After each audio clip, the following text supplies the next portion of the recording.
Nature.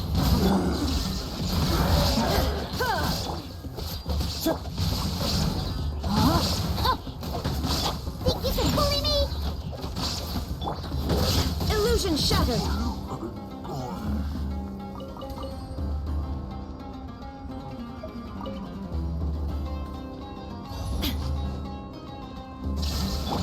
Into the wind.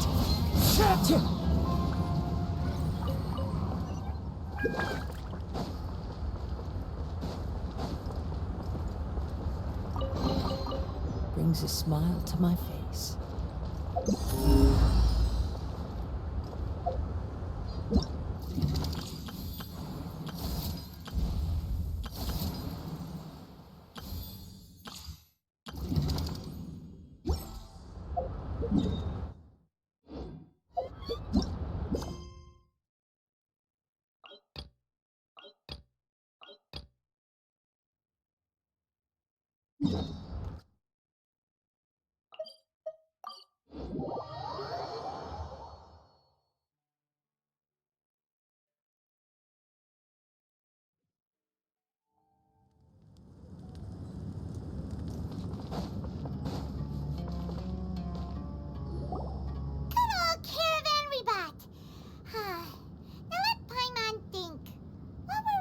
The first time we came here.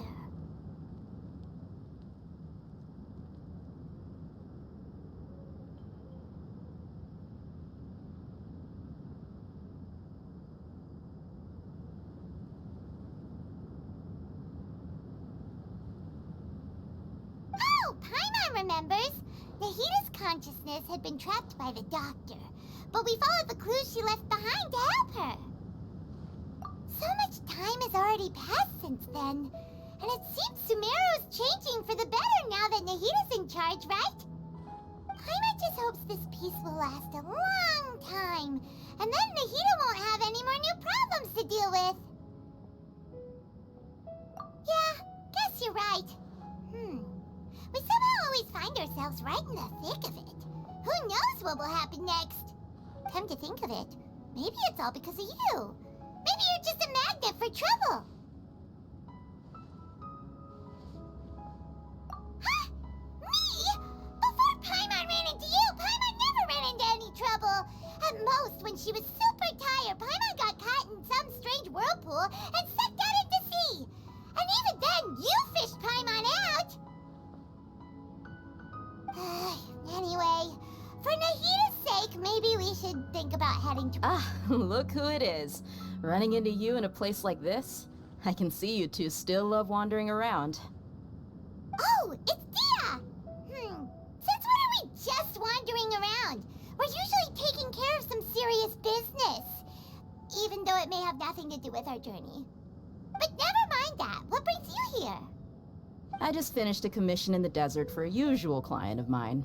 Nothing too interesting. Just escorting a shipment of goods. I'm on my way to report back. That's when I saw you two all the way over there, chatting away. What were you two talking about anyway? Huh? You serious? Can't say I saw that coming. But you are travelers after all. I guess you'd never stay for too long in one place. Bumping into you like this will become a rarity. I'm starting to feel sad just thinking about it. Hey, how about I gather a few mercs to escort you two? What do you say? Thanks, but no need. Oh, Paimon had no clue you'd miss us so much. But don't worry, we'll come back to see everyone when we get a chance. Sounds good.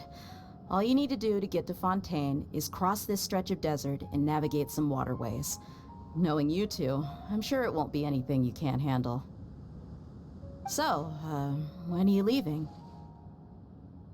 Oh, wait a sec.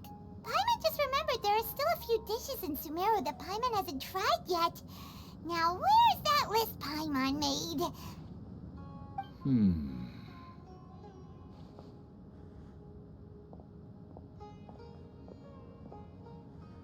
I see. Guess you won't be needing a going-away party or anything. It's sad enough to see you go like this. Though, now that I think about it, Sumeru wouldn't be what it is today without you. Seems true heroes always prefer leaving quietly. By the way, should we go say bye to Nahida? Oh, good point. Then there's no need to bother her in the real world. Then, I guess this is goodbye for now, Traveler in Paimon. Whether as a client or a friend, you're always welcome to come find me. Goodbye, Dia. Bye-bye, Sumeru.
Sand and water, we finally made it! Oh, this must be Fontaine's port! Wow! Everything looks so advanced in Fontaine! Paimon's heard that the industry here is extremely developed, and there are all kinds of unusual machines! Just seeing the sights as a tourist is nice, but maybe it would be better if we found something to do! What do you think? Good idea! Nahida gave us loads of useful information. Seeking out the Seven is probably still our best source for information at this point. Yeah, the more we can learn, the better. Hydro Archon's like? Will we get along? Nahida said that she has a very unique personality, whatever that means. To learn about a nation's god, start with the nation's people. There seems to be some locals talking over there. Let's go see if we can join the party.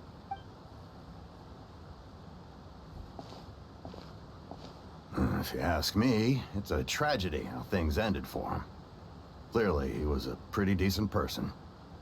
Yeah, I didn't expect that kind of ending for him. I thought he would at least fight on a little longer for his family. I was expecting a sudden plot twist, but it's a pity that it never happened. Still, his story is quite the tearjerker.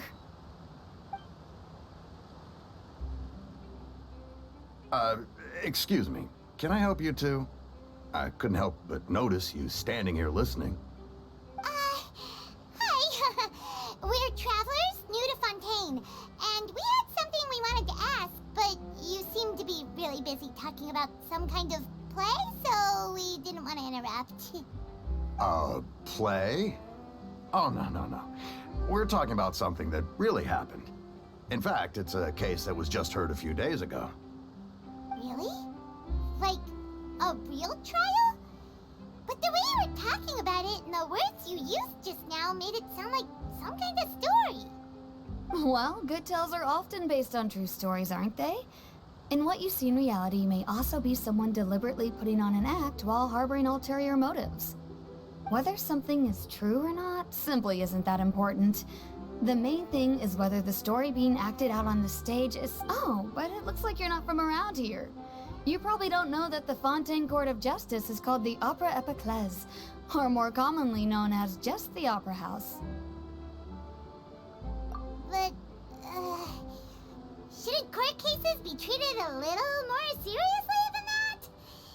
Not to question Fontaine's way of doing things. It's just that putting someone on trial is usually a very serious thing. No worries. Other visitors to Fontaine have wondered the same thing. You could say that we just don't want to waste the moving stories behind those cases. And as for your worries about whether the cases are treated with due reverence, we have the absolutely just and honorable Chief Justice Neuvillette, as well as the Oratrice Mécanique d'Analyse Cardinal, a machine created by the Archon. Between the machine and the Chief Justice, false charges and injustice are a thing of the past now. Oratrice? Is it some kind of machine too? Oh, Paimon's curious. We should check it out if we get the chance. Wait, Paimon almost forgot to ask you our question. Do you know what we should do if we want to meet the Hydro Archon? Oh, that's easy. Just go to the Opera House. Lady Farina practically lives there. You could definitely say it's her biggest passion. Huh. I think what they mean is that they wish to speak with the Archon personally. In that case, I'm afraid it's going to be a tad more difficult. You'll have to make an appointment well in advance, and it'll depend on whether or not she has any time slots available. Huh. Is the Hydro Archon super busy taking care of official stuff? Wait, didn't you say that she's always at the Opera House? No. Lady Farina seldom takes an interest with the nation's affairs. The reason it's difficult to make an appointment is simply because she's incredibly popular. That's right. After all, she is the Archon. Though she may tend to get a little dramatic from time to time, people can't get enough of her. Huh. First time Paimon's ever heard of an Archon being described that way before. Wait! Paimon gets now! The Hydro Archon is kinda like a big celebrity here, right? Yeah, I suppose you could say that. Perhaps you could even say our mascot. Hang on. This is still Fontaine's Archon you're talking about. You should show some more respect. Yes, you're right. I guess I should at least try to be a little more respectful in front of visitors. Otherwise, I might get arrested and find myself face to face with Monsieur Neuvillette. Come on. Sure, there's a lot of laws here, but nobody's going to be arrested for saying something disrespectful about the Hydro Archon.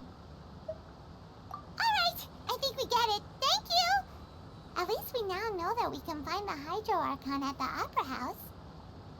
But who knows how long making an appointment will take? Guess we could have a look around the city in the meantime. Hey! What are you looking over there for?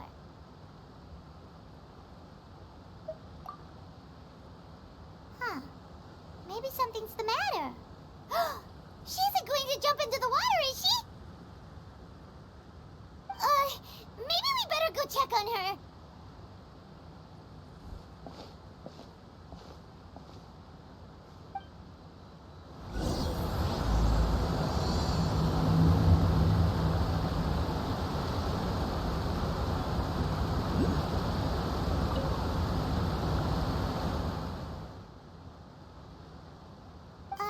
Hello there. Excuse me. Are you alright? Huh? I'm fine. Thanks. Oh, okay then. We just noticed that you seem to be worried about something. About many things, actually. But there's nothing I can do but just keep my troubles to myself. I was just reminiscing about a place my brother and I would play when we were kids. It was just atop that hill over there. See?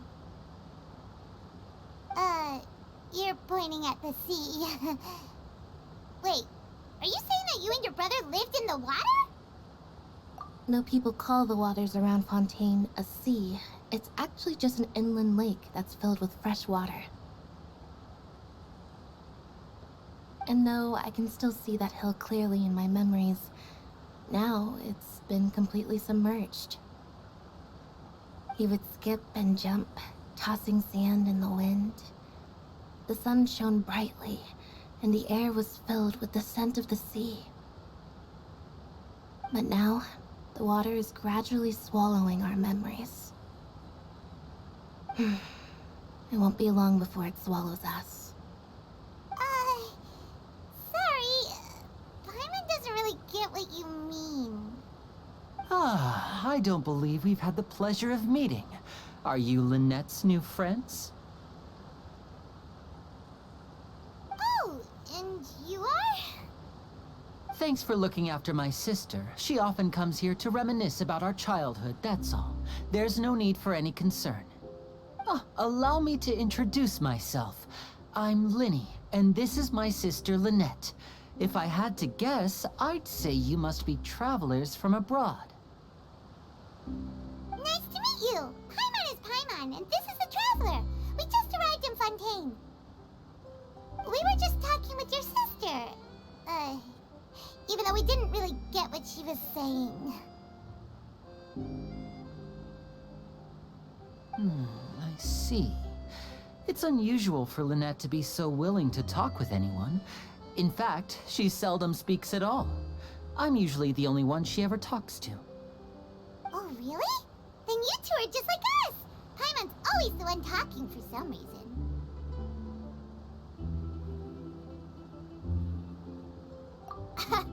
So that's how you think it is?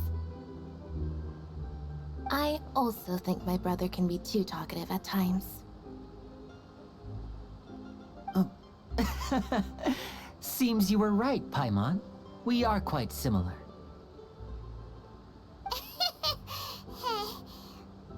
So, what did Lynette mean just now when she said that the water is engulfing your memories? And that it won't be long before it engulfs you too? Oh, that. It's from a prophecy that's been circulating in Fontaine for some time now. Well, I suppose prophecy isn't exactly the right word, because that implies a certain amount of uncertainty. There's no doubt about what's happening in Fontaine now. Where to begin? Let's put that question on hold for a moment. We still haven't formally greeted each other yet, have we? Did all the introductions earlier not count? Hello, traveler.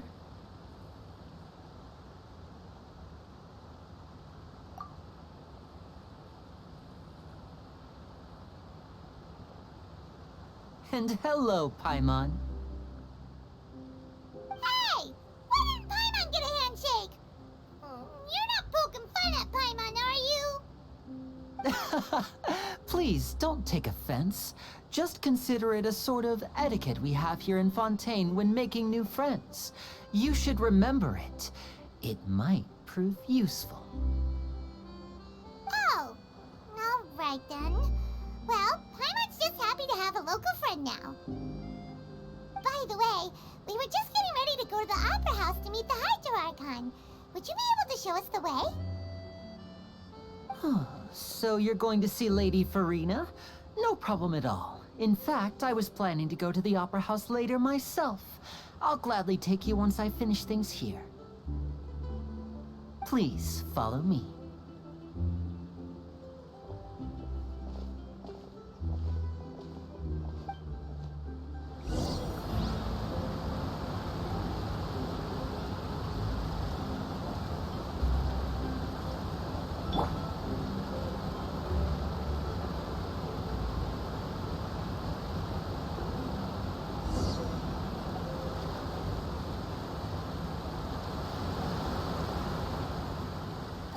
You said you were going to see Lady Farina?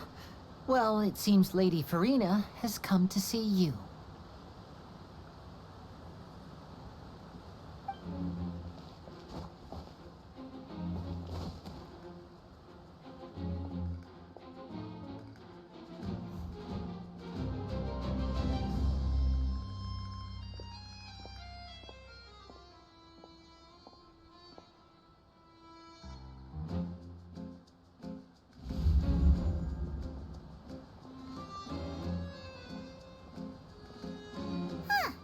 So, she's the Hydro-Archon?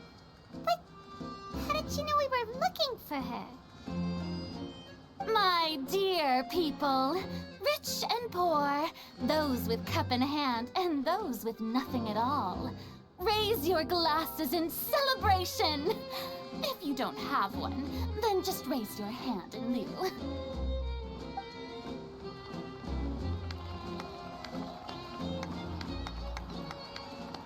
As you can all see, two unfamiliar travelers have arrived in our nation.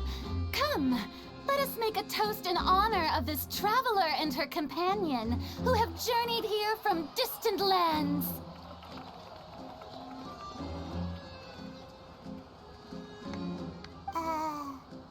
Is she talking about us?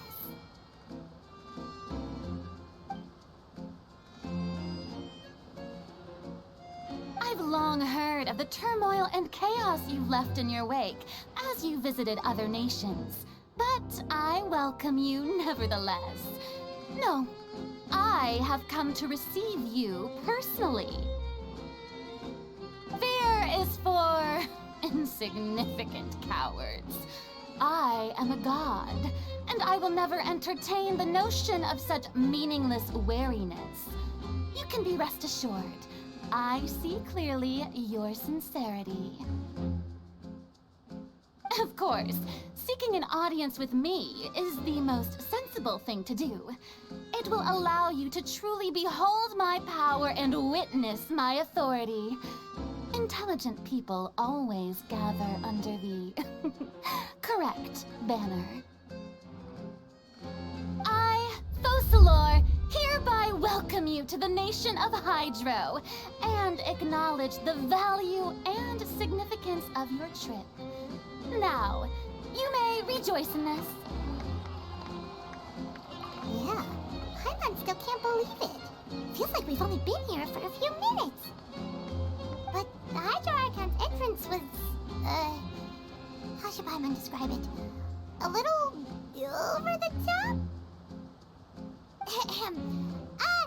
Miss Hydro-Archon? How did you know we were coming? I see. As Outlanders, you inevitably lack even some of the most basic understanding. Don't forget that even the gods can be divided into the mediocre and the excellent. I suppose it's only natural for you to be awestruck by my abilities. You had best stop and consider. Do you really have the noble qualities and etiquette necessary to communicate with a god? all it takes is a flick of my finger for me to know everything about you. Whoa. Talk about sounding high and mighty.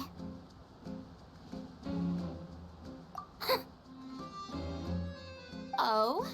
What's with these looks? Perhaps the welcoming ceremony still isn't enough? What else should I say then?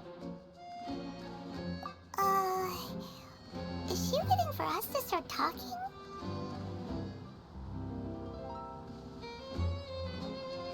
Wow, I didn't expect to see Lady Farina here. What a surprise! Wait, does this mean they're the legendary blonde traveler? How did I not notice before? Hey, what's all the commotion? Oh, is that Lady Farina? Is there some kind of drama going on? Of course.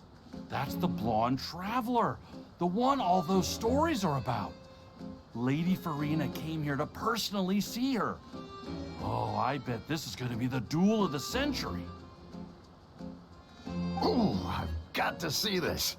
I knew Lady Farina would never disappoint.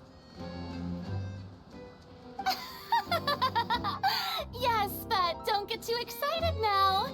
My dear believers and spectators alike tend to get quite rowdy, and despite the noise, I've come to tolerate all their ruckus.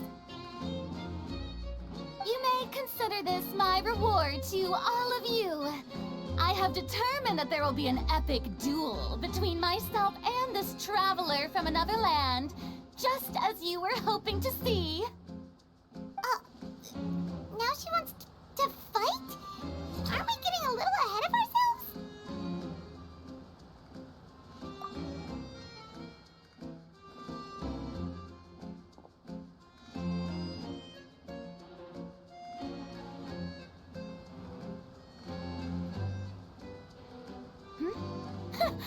Are you not afraid? Might I remind you that this is a duel against the divine? What are you trying to do, traveler? Provoking a god in front of her people? Stand down, Clorend. I admire her bravery. Few have the courage to draw their sword against a god. She is obviously a true warrior. Unfortunately, people nowadays only crave to be thrilled, and a mere duel will not slake their thirst for excitement. Huh. Yeah, she's right. Just a duel wouldn't be all that interesting.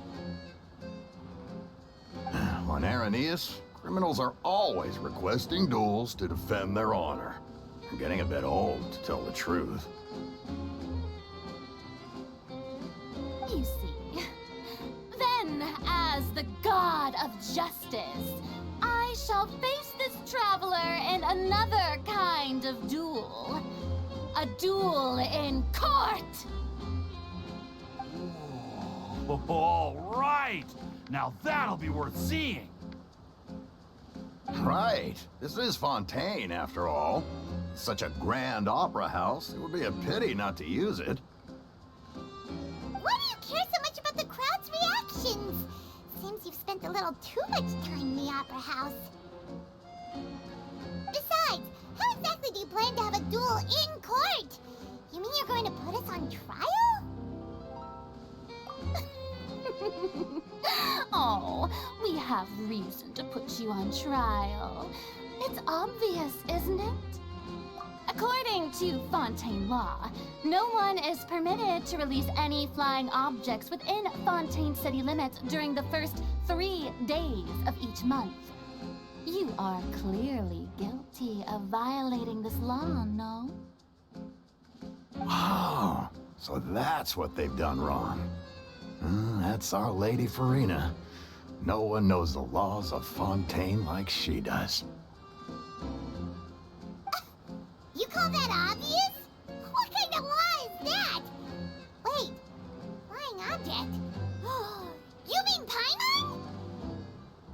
Precisely! Now, if you two have no objections, then in the name of the Hydro Archon, I order your arrest. My apologies, Lady Farina. I don't mean to spoil the fun, but if you would allow me to interject, I don't think that Paimon here meets the definition of a flying object. You tell her, Linny! Finally, someone who's not crazy. How could anyone call Paimon a flying object? Ah, great magician Linny, my beloved citizen. I'll permit you to object, but how exactly do you plan to prove your claim? As a magician who just rained on your parade, I naturally should shoulder the responsibility of saving the show. So, with such an audience gathered here, allow me to perform a trick for everyone.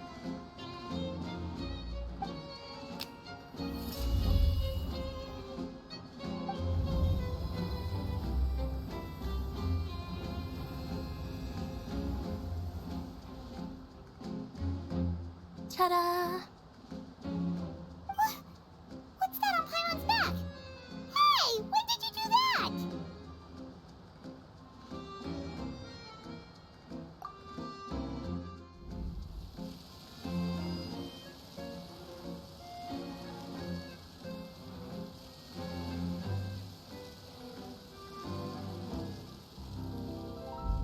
There.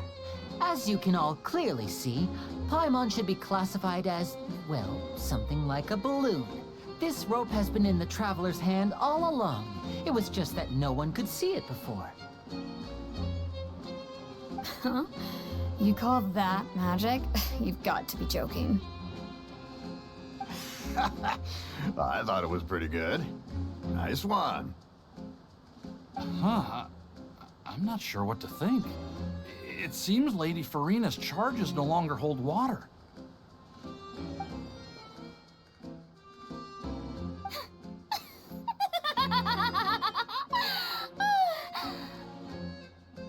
Amusing. Very amusing, Linny. Just the sort of unexpected twist that I enjoy. With you here, today's performance can finally be called complete. Performance? You see all this as a performance? In which case, consider the matter of your trial resolved. The god of justice will not bring charges against an innocent person. But when there are valid grounds, I will not only judge travelers from abroad, but even the gods of other lands.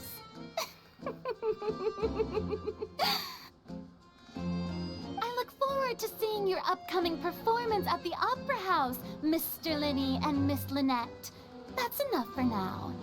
Toodaloo!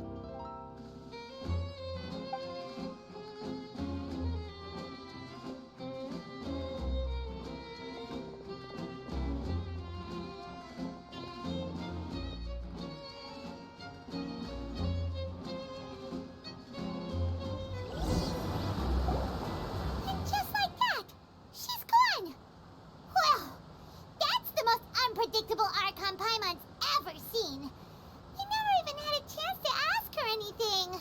But that's a problem for future Paimon. That whole scene just now was really... Don't mention it.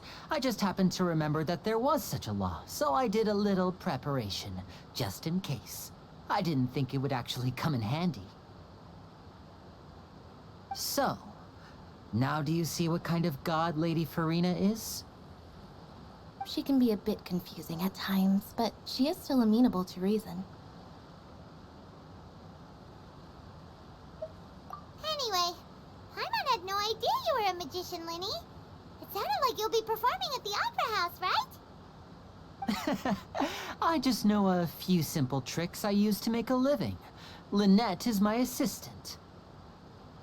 It will actually be my first time performing on the most prestigious stage in Fontaine, the Opera House. But isn't the Opera House where criminal trials are held in Fontaine? When there are no public trials being held, the Opera House hosts a variety of other performances. To the people of Fontaine, the line between a trial and a performance can be a little blurred. And speaking of performances, I would be remiss to forego this opportunity gifted by fate. Might I invite the two of you to see my performance? My brother's always excited to make new friends. Oh, sure. We don't really have anything to do now, and we wanted to go to the Opera House anyway. Splendid. In that case, why don't we go together? I'll show you the way. I just have something to take care of first. Oh, you really mean it? Then I'll take you up on your offer. This is a magical item known as a magic pocket. Perhaps you can help me distribute them to the people here. Huh? What are they going to use it for? About that... You asked me before about the prophecy, right? Let me start by telling you a little more about what it entails. I'm not sure exactly when it began, but a prophecy has been circulating around Fontaine. It says that every person in Fontaine is born with sin. No matter how the nation of justice holds trial after trial, this sin cannot be absolved. Until one day, the water levels in Fontaine will rise, and the sinful people will slowly be drowned. In the end, the people will all be dissolved into the waters, and only the Hydro-Archon will remain, weeping on her throne.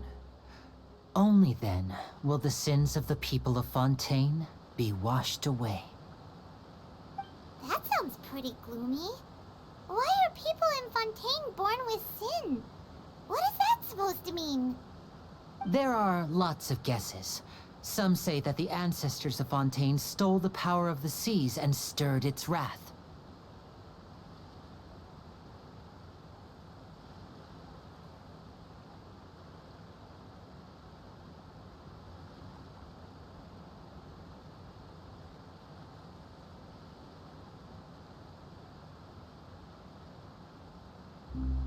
Others say that the people of Fontaine never heeded the first Hydro-Archon's warnings and offended Celestia.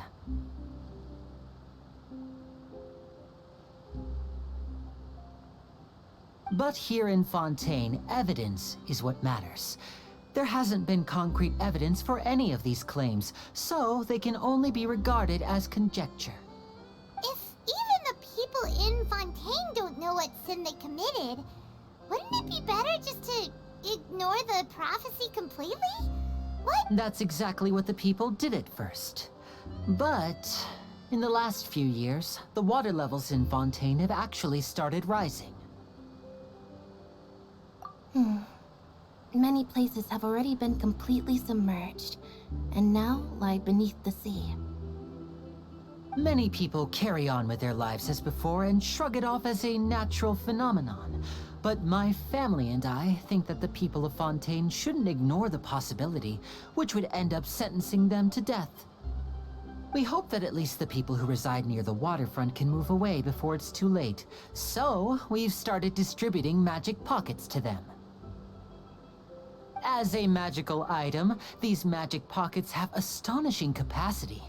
I'm sure they will come in handy when people are moving their belongings. Oh, Paimon gets it! It's like preparing for a rainy day! But this is more than a bit of rain. Perhaps only absolute power could ever contend with such a catastrophe. But who knows? We're just tiny specks in the grand scheme of things. Now, if you'd like to help, then please give these magic pockets to anyone nearby. Be sure to convince them to take it, regardless of what they say.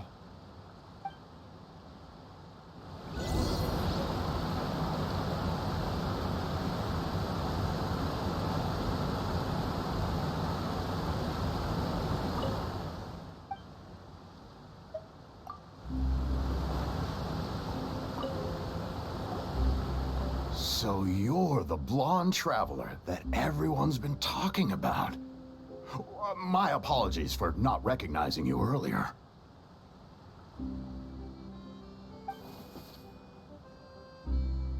Oh, a magic pocket?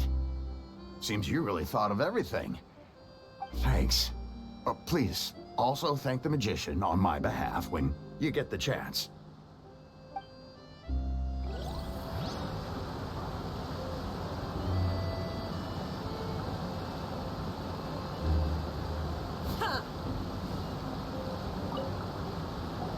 What's this? So you also believe... What? You mean you don't believe in the prophecy? No, I believe in the prophecy. But I also believe in another story. The story says that people once lived in the ocean. They were one with the ocean and couldn't live apart from it. But as time wore on, people desired to live on land and developed blood vessels, encapsulating the sea within their bodies. Thus could people set foot on land. So, if you ask me, when the water rises and takes us all, it'll be like we're going home. Oh, we hadn't heard that one before. But people can't live underwater. They'll die. You should probably still take it. All right, I'll take it. I guess I just feel that being dissolved into the water doesn't necessarily mean death.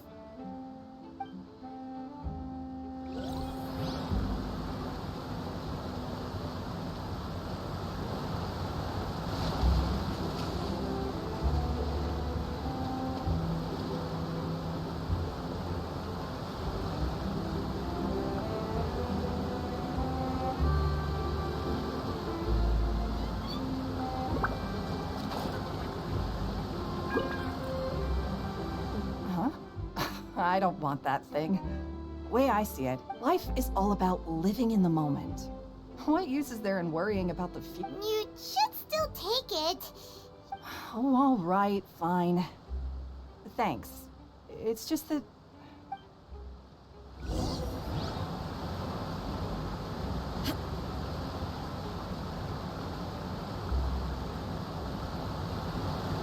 Oh? You already handed out all of the magic pockets? That was fast. So, yes, but that will change once disaster strikes. I know they'll change their minds, so it's only right to help them prepare. Is there anything else you need to do before we leave? Yes, one last thing. I have the magic pockets made by a workshop in the court of Fontaine.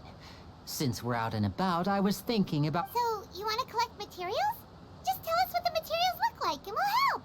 Many hands make light work. Oh, that would be much appreciated. We'll need some romaritime flowers. I remember seeing them near the waterfront on the east side of the harbor.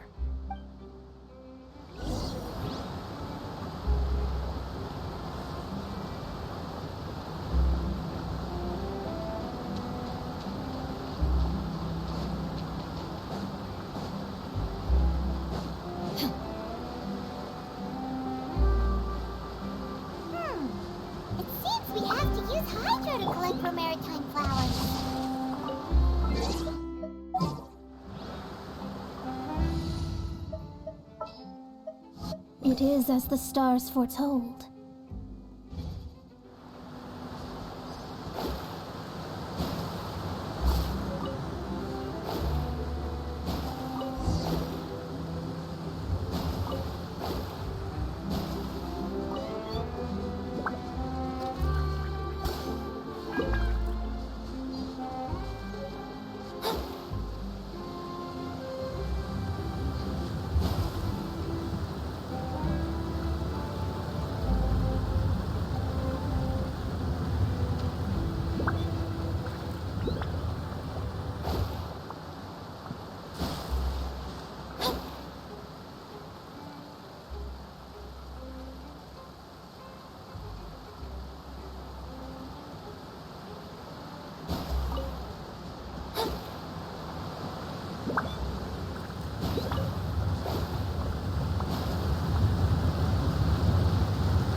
made quick work of that. I can tell you're an experienced traveler.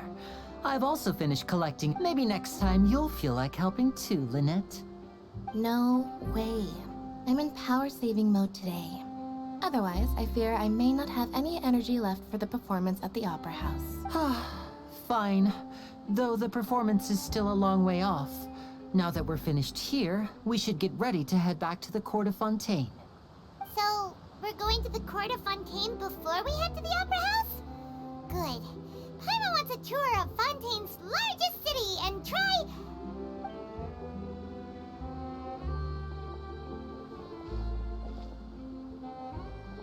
Wait, shh. Have you noticed that person over there? The young girl. Huh? What's wrong with her? Paimon didn't notice anything. She's obviously a thief. Magicians and thieves practice similar methods. We divert attention, and a distracted audience is one that won't discover what you're really doing. Watch her movements carefully.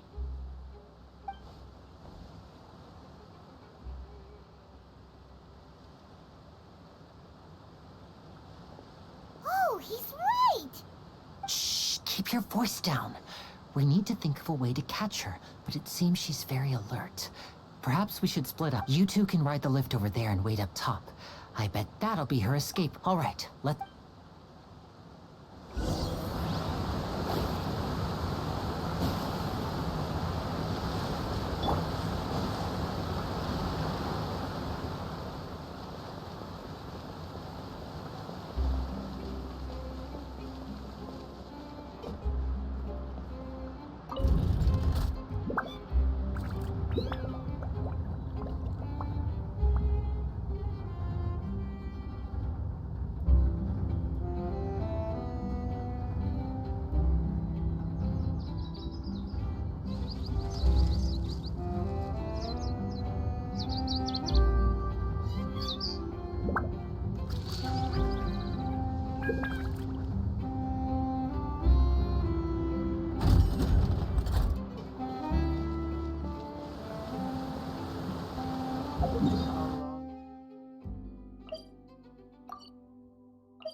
This is the spot where Linny wanted us to wait.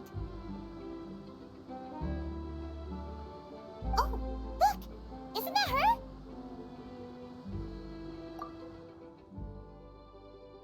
Oh no!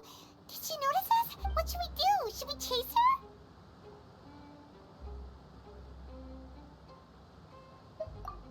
You're right. She might also... Nothing's happened for a while now. Paimon wonders if Linny caught the thief. Yeah, let's go.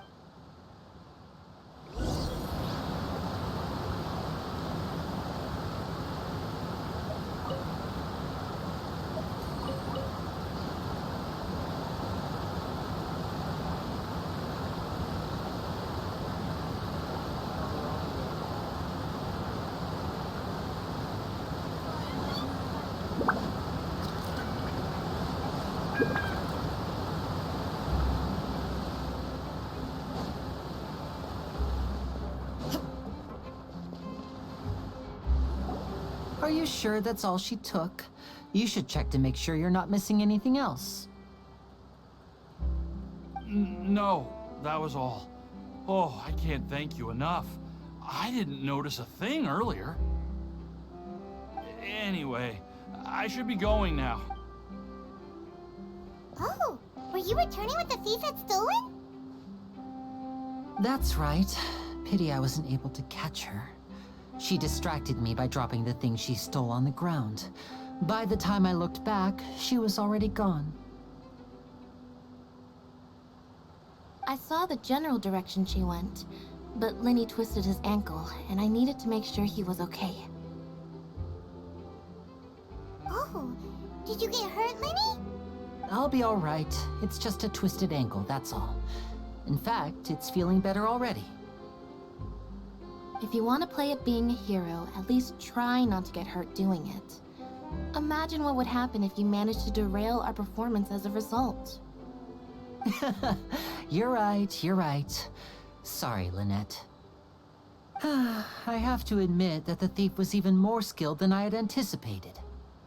But at least we were able to get the stolen items back, so it wasn't a complete failure. What a slippery little thief. Guess things turned out all right in the end, though. Lily's initiative paid off. All right, let's put this little detour behind us. We should go to the court of Fontaine now.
There's still a long road.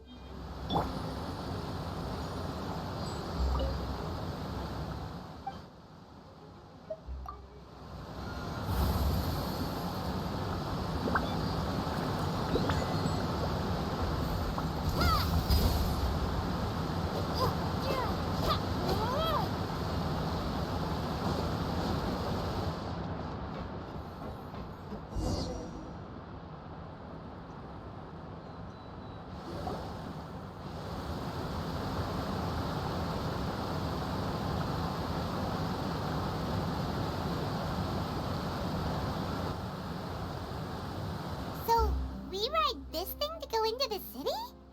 What an ingenious way to get around! People in Fontaine really know how to use water! This is an aquabus. It allows people to travel between several key locations around Fontaine. It's pretty convenient, but the ride can become a little dull after a while. The scenery is always the same. That's why it's better to travel with friends. So you mean it's still boring even when I'm riding with you?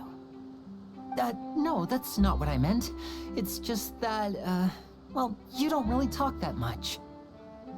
Besides, it doesn't really feel like a real trip when it's just the two of us. It's the same as being at home. Whatever.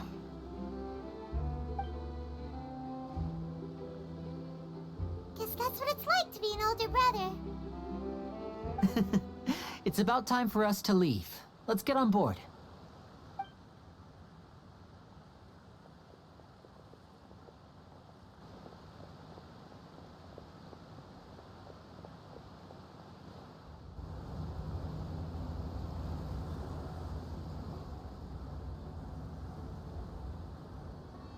Huh? What? Traveler! Paimon! Charlotte! Oh, I never guessed I'd bump into you while riding the aquabus. In the story of my life, this is big news. What are you doing in Fontaine? I didn't hear anything about you paying us a visit. Yeah, it's quite the coincidence. But as travelers, we're always on the move. It's not surprising that nobody knew we were coming. Though we still have no idea how the Hydro-Archon knew about us. Oh, let Paimon introduce you to our new friends! Oh, no need for introductions, Paimon. I would recognize the great magician Linny and his assistant Lynette anywhere. I wouldn't be much of a reporter if I didn't know who they were. It's a pleasure to meet you. I'm Charlotte, a reporter for the Steambird. Nice to meet you. From the Steambird, huh? We've often relied on your paper to promote our performances. It's an honor to meet you. Now that everyone knows each other, Fontaine suddenly doesn't feel like such an unfamiliar place.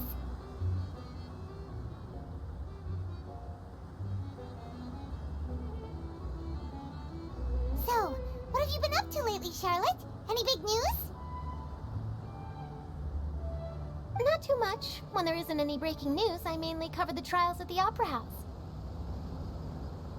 You can still manage to keep readers' attention as long as you tell things from a clever enough angle, even if it's the same old topics. For example, reporting on how a scammer once deceived vulnerable girls into relationships, or how a financial criminal was once so poor that they ate a single piece of bread for 5 days. You're right. Seems you know me pretty well. What I'm really after is exclusive, sensational news pieces that could shake the country. These smaller stories are a waste of my talents. Oh, I just remembered. I've been following a case lately. Well, a series of cases, actually. You mean the serial disappearances of young women case? That's right! These stories are the talk of the town right now, and it's probably the most mysterious case we've ever seen. If I'm the first with a draft ready to publish when the case is finally cracked, and it's the headline story in the Steambird, oh, when that happens, I bet all the other reporters will shed tears of envy. I've already gathered all kinds of materials. I just can't wait for the truth to be revealed. So, what is the serial disappearances of young women case? You mean the culprit hasn't been found? That's right. The first missing girl case happened almost 20 years ago. And ever since, after a period of time, another girl disappears. What the cases have in common is that the girls are all of a similar age, and that they've all vanished without a trace. But the scariest part is that to this day, none of the girls have ever been found. Many suspects have been arrested over the years in connection with this case, but shortly after each arrest, another disappearance would always happen.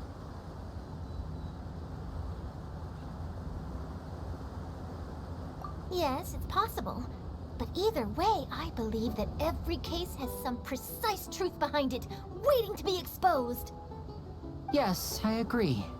And at the very least, the family of those missing girls deserves some sort of explanation. I just imagined for a second what I would do if Lynette were to suddenly disappear. I'd pay any price to get her back, and then find a way to track down the culprit. Please don't imagine that, Lenny.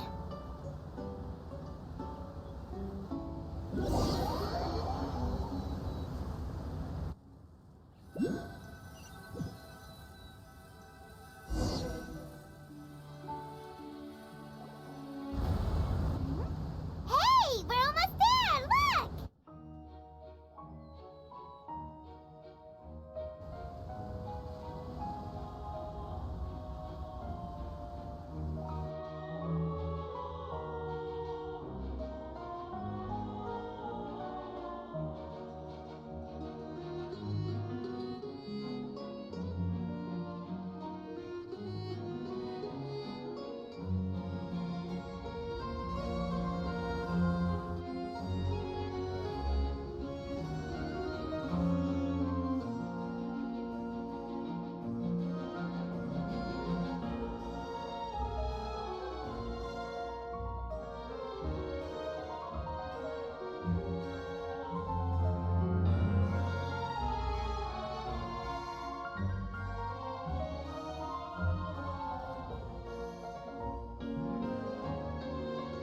Well, I really enjoyed chatting with you.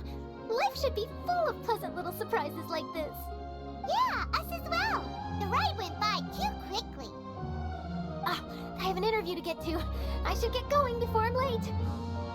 Okay, Paimon hopes we can chat again soon, Charlotte. See ya! Bye now. Oh, be sure to stop by and see me at the Steambird when you have time. What a tough job. Always running around and interviewing everyone. Well, where should we go now? If you don't mind, how about we stop by my home first? Besides, I still... Sure, we wouldn't mind at all. This city is so huge.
Does this big machine run on clockwork too?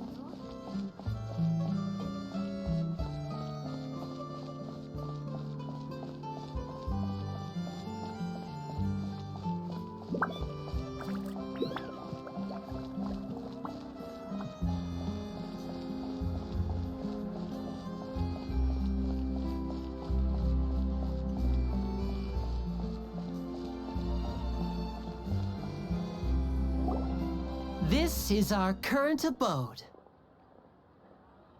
Ah, Fremine, you're home. Where did everyone else go? I have some new friends that I would like to introduce. Oh, they all just went out a moment ago. I see. Everyone is getting busier now that Father will be returning soon. I suppose that can't be helped.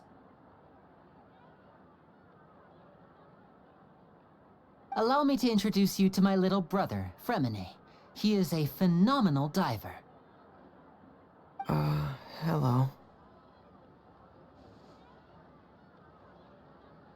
Nice to meet you. Paimon is Paimon, and this is the Traveler. Oh, you sound very proud to have a diver as a brother, Linny. Linny, could you come here for a moment? Hmm? What is it, Fremine? Do you have something to tell me?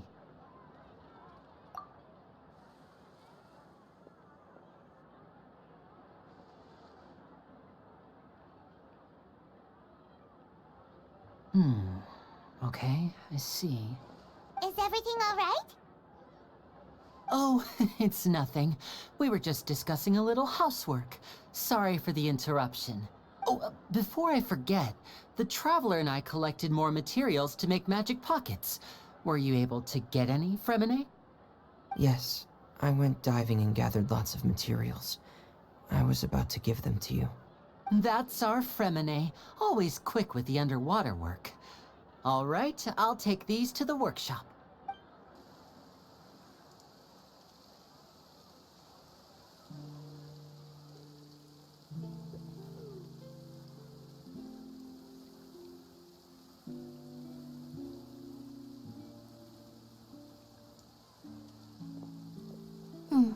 Looks like rain. Oh, you're right. But wasn't it clear and sunny just a moment ago? Fontaine's weather sure is weird. I'm afraid that's just how it is here. It often rains on days where there are trials being held in the Opera House, but don't worry, it'll clear up soon enough. What's wrong, Fremine? There's a legend about the rain that I tend to believe. It's said that a dragon of water once resided in Fontaine.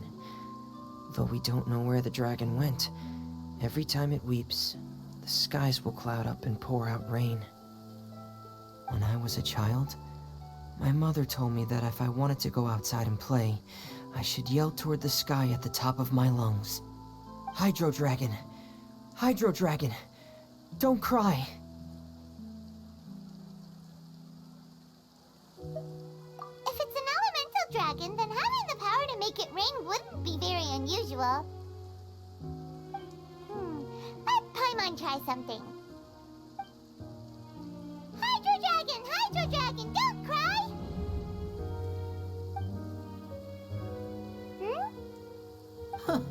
Doesn't seem to be of any use. It is just a legend after all.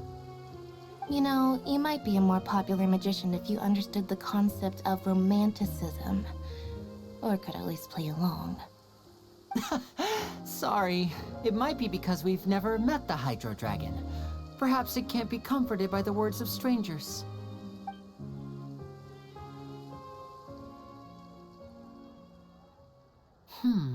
It rained for longer than I suspected. Oh, it's already getting late. Was there something you needed to do, Linny? Yeah, some preparations for the show at the Opera House. I need to find a way to catch the last on the day of the performance. Just ride the aqua bus to the island of Aeneas. I'll have Lynette meet you at the fountain in front of the Opera House. Oh, are you leaving now? What is it, Fremine? I'm in a hurry. Oh, I get it. You feel nervous delivering the materials for the magic pockets, is that it? Perhaps we could trouble the Traveler to help us take these materials to the Beaumont workshop and deliver them to the owner there? I'm afraid that Fremine can be quite introverted, and the boss there tends to be pretty talkative. Fremine has always been a little afraid of her. No trouble at all. Don't worry, we're on the case. Sorry for the inconvenience. I'm quite useless when it comes to such tasks.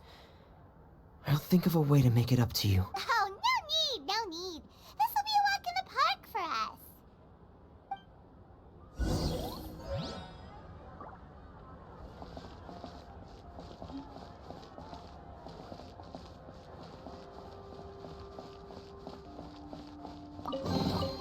I'll keep this close.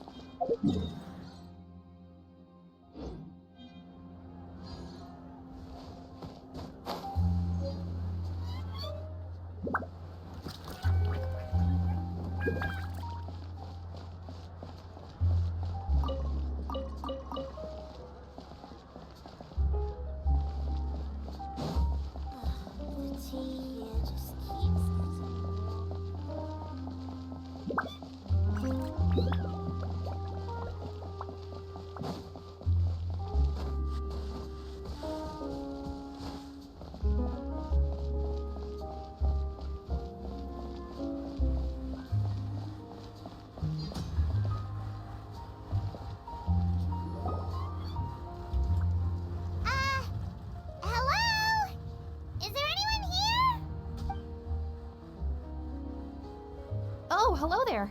New customers? Looking to buy, or do you need something made? Or perhaps you're— Oh no, we're just here to deliver some materials. Here they are. They're for making— Ah, these must be for magic pockets. I could tell right away. I've already made several orders worth now. No need. They've already prepaid several batches worth. When they told me what they'd be using them for, I even offered them a discount. But they insisted on paying the full amount, saying that I had a business to run. It seems both their hearts and their pockets are made of gold. Whoa. So, is Linny actually loaded? I can't say for sure, but who knows? Maybe— Hey!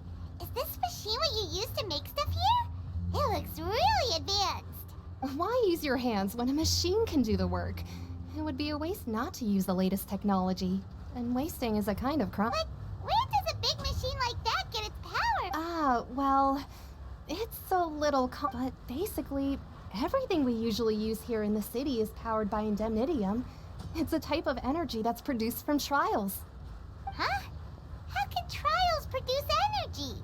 Well, I'm not completely sure of all the details myself, but basically, when a trial is in session, the Oratrice Mécanique d'Analyse Cardinale harvests people's belief in justice and converts it into energy to be used all around Fontaine. So that's what its other function is? heard that the Oratrice was created by the Archon to make judgments. But Paimon still doesn't get it. How could something unreliable like people's beliefs be turned into a stable power source for these machines? Oh, yeah! So that means the Hydro Archon relies on the machine to take the energy created by belief and turn it into power for all of Fontaine, right? Even though I've never heard anyone really put it that way before, it sounds like it makes sense. Besides indemnitium, we have another type of energy called pneumosia. It isn't produced by the power of the Archon, but it is unstable by nature. Even now, it still cannot be widely used by civilians. I thought I'd find you hard at work, but here you are chatting the day away. Since you're already talking, I'm sure you wouldn't mind a few words with me. You again? Didn't I already promise you that I'd have the more I owe to Confrérie of Cabriere by next month? Why are you hounding me now? Yeah, but how do we know that you won't go running off by the end of this month? I want 50% today. Wait. Huh? You... Seems business isn't so great for the workshop. We've already finished our job and delivered the materials. Maybe... Hey, hold on! Before you go around trying to collect payments, why don't you settle your own debts first? If Confrérie of Cabriere wants to poach clients from Northland Bank, that's fine. But I'm afraid you still owe the bank a hefty sum of mora. So why don't we work things out between us first, before you get back to your little conversation? You're from Northland Bank. But we said we'll pay everything we owe next month. Why are you hounding me now? Traveler, Paimon! I didn't think I'd run into you here in Fontaine. What are the chances? We're surprised to see you too! What are you doing here in Fontaine? You didn't want to stay in Snezhnaya? Long story short, I've already been in Fontaine for some time now, and honestly, things have been pretty boring. But it seems that fate brought our paths together today. Not only will I have some good friends here now, but ones who always seem to find trouble. Either way you look at it, it seems things are going to get a lot more interesting now. Pretty sure we'd want to avoid anything that you'd find interesting. Besides, our trip here has gone pretty well so far. Right, Traveler? Hey, you, Northland Bank boy. Aren't you forgetting something? Don't interrupt. It's not often I run into the Traveler like this. Why don't you wait for me over there for a while? You kidding? Aren't you the one looking for us? You really expect us to sit and twiddle our thumbs while you catch up with your friends? Listen to me, boy. If you want your mora, fine. Why don't you come and take it? Hey, I just said not to interrupt. Oh, by the way, Traveler, the last time I took Tonya and Tusser ice fishing, Tusser said... Hey! That's way over the line! All right, boys, let's see who has to pay up now! Can you at least let me finish one sentence? Fine. Though the bank told me not to get rough with our clients, you're the ones who started it. This is an act of self-defense. You two will have to be my witnesses, okay? I'm sure this won't take long.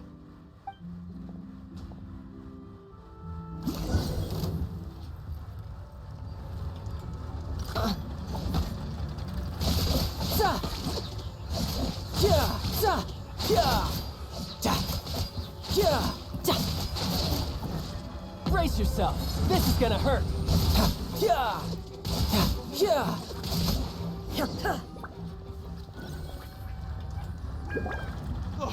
What's your deal, Brad?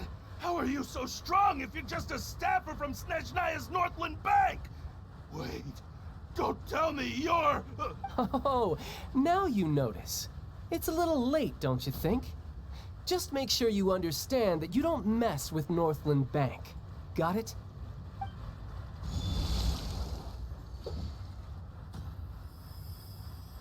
Huh? Now's my chance!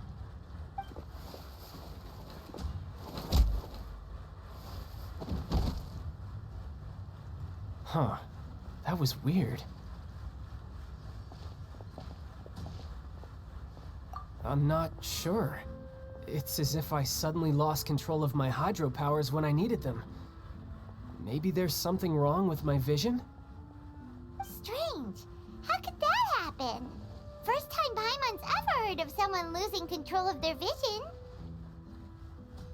Never mind. It doesn't matter. If I want to stay sharp, I shouldn't be relying too much on my vision anyway. Besides, I always have my delusion in case I need it. So what are you doing in Fontaine, child? And don't say it's work for Northland Bank. Well, I guess it's because I've been in a bad mood lately. Huh? What kind of reason is that? Wait, since when do you feel down about anything? I don't know. Maybe I still have a lot to learn about myself. But recently, there seems to be some sort of restless power stirring inside of me. And I don't know why, but every now and then I feel like I'm in a terrible mood. Maybe you losing control of your vision just now is connected with that power you're feeling inside. That is a possibility. I can't remember if I ever mentioned it before, but when I was 14, I fell into some unknown abyss.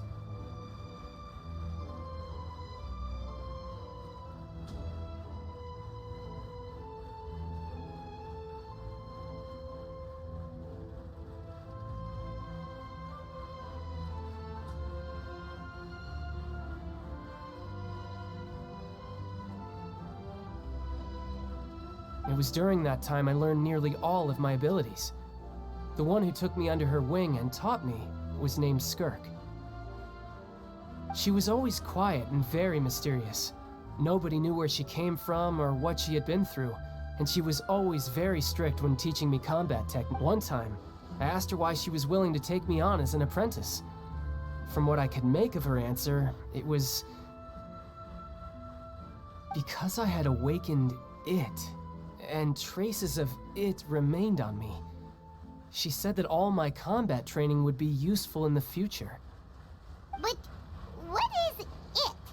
What did you awaken? She never explained that, but my guess is that it's related to a dream I saw when I had just fallen into that abyss.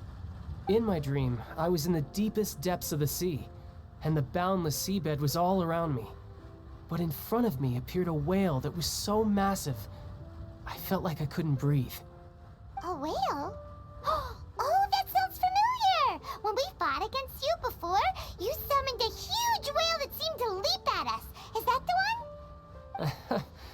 That's just an abstract form of a whale that I create using my elemental powers.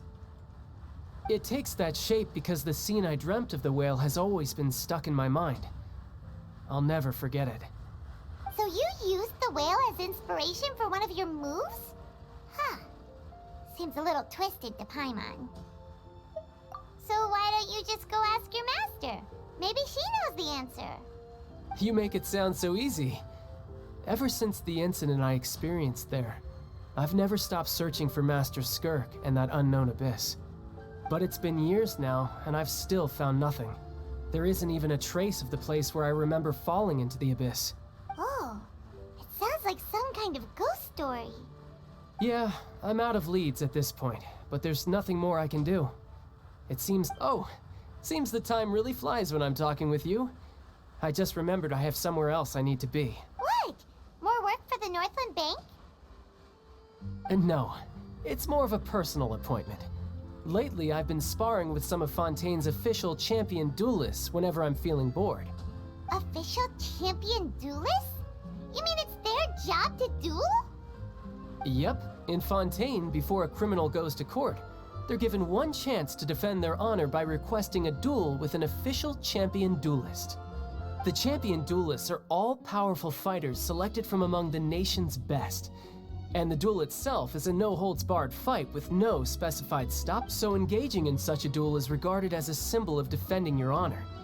If a criminal manages to win the duel, they'll be acquitted.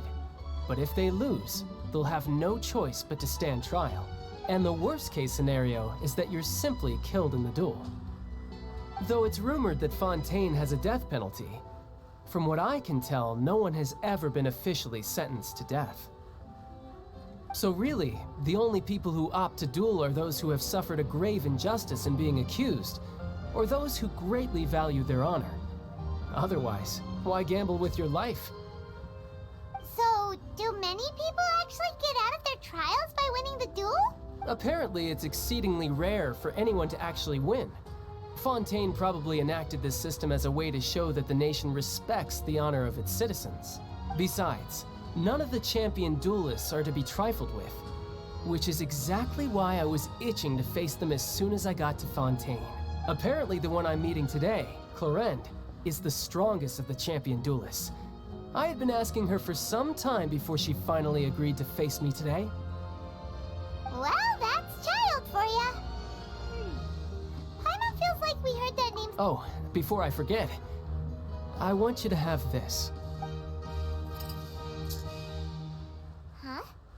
Your vision? You're seriously just giving it away? I'm just worried that it could become uncontrollable again. I'd be pretty upset if it got in the way of my duel, so I think I'll be better off without it for now. Besides, I just need you to hold on to it for a short while. I'll come retrieve it when I have some time later. Paimon knows what you're up to. You just want an excuse to come talk to us again, don't you? Whatever gave you that idea? I'll be in touch later. That sneaky guy. He said he's been feeling down lately, but he seemed the same as ever to Paimon. Well, since we don't have much to do for now, we might as well walk around and see the city before Lenny's performance.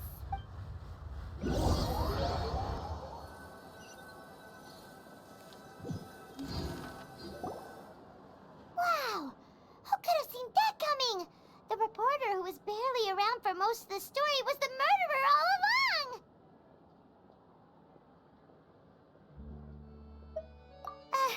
Sorry. Paimon was just surprised, that's all. Paimon never saw that twist coming. The murder mystery, the whodunits here in Fontaine are a lot different than the light novels you see from Yai Publishing House. Both have their merits, but Paimon thinks this style of novels are more, well, novel. It's so exciting to reach the moment when the mystery is uncovered, especially in the one Paimon was just reading. You should buy a copy and read it too. Oh, sorry about that. Paimon will be more careful next. Hey, shouldn't we be heading to the Opera House to see Lenny's performance soon? It's almost time for the show to start, so we should... Lenny said that the Opera House is on Aranias, so let's go ride the Aquabus!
Welcome to the Navia line.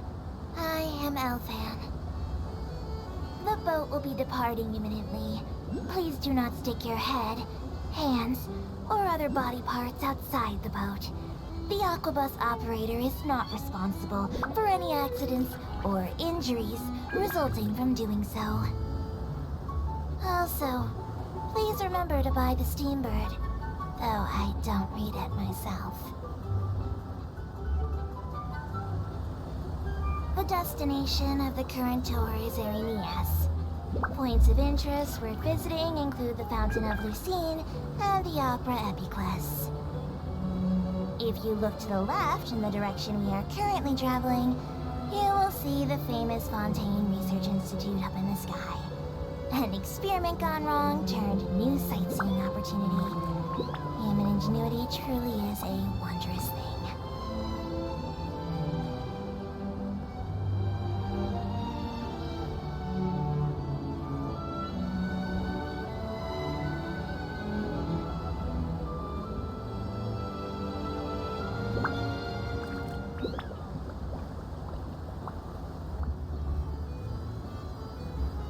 Approaching our final destination. Please be sure to bring all your personal belongings with you as you disembark. Even though I will take any forgotten items to the lost and found, the paperwork is rather annoying, as Melusine hands are not suitable for grasping pens. Please be careful when disembarking. It has been my honor to be your tour guide this trip. Thank you.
Looking forward to it.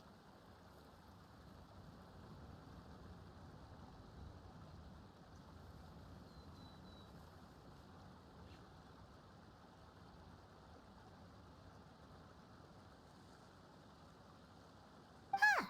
Looks like there's a lot of people standing around the fountain up ahead. Oh, Archon, please bless us with a bright and healthy child. We pray. I don't know why you always feel the need to ask so much. I'll be happy as long as our child is healthy and lives a peaceful life. I guess if there are, kid, then there's no doubt they'll turn out smart. Maybe this is one of the customs in Fontaine. There sure are a lot of couples here. Vache. What's wrong? Vache. Vache.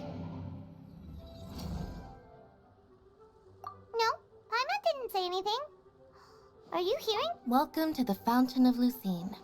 All the water flowing through Fontaine converges here. It's customary. Lynette! You scared Paimon! When did you get here? When he asked me to wait here for you, remember? Right. What do you mean? There are a lot of people here right now. Hey, you're not trying to scare Paimon. I see. In fact, you might not be imagining things at all. I suspect that what you heard is a result of your hypersensitivity to the hydro element. Others in my family have had similar experiences. It's because of her sensitivity to the hydro element? But what would hearing a voice have to do with elemental power? When do you cry, Paimon? Wait, what? What does that have to do with anything? Just answer me. When do you cry? When Paimon's really sad? Oh, and when Paimon's super happy. Oh, and also when Paimon's really, really scared. Then you should understand that tears contain your most intense emotions. Like I just mentioned, the Fountain of Lucine is where all the flowing water in Fontaine converges. Even the tears that fall to the ground will eventually gather here. So maybe what you heard was the intense emotion coming from someone's tears. So, what did the voice say? If you were hearing their Rather than worrying about them, don't let that calm look of his fool you. He tends to get pretty nervous just before a performance. Oh, right. I wonder where humans come from. It's just...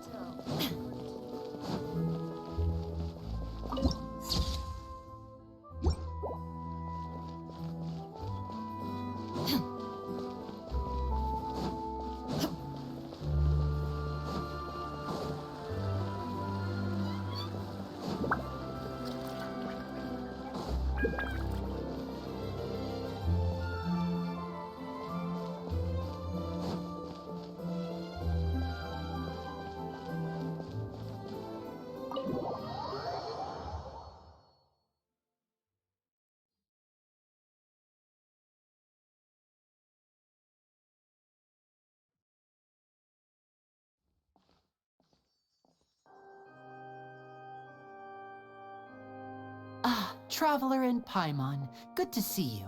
I knew you two would come. Are you kidding? We wouldn't miss it for the world. We've been looking forward to it. I can tell, judging by how early you've arrived. But you're actually right on time. The audience still hasn't started entering the venue yet, which means now is the perfect chance for us to take you to the best seats in the house.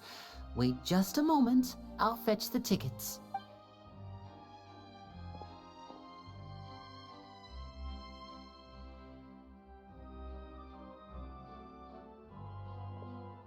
The Opera House has assigned seating, so you always have to make reservations.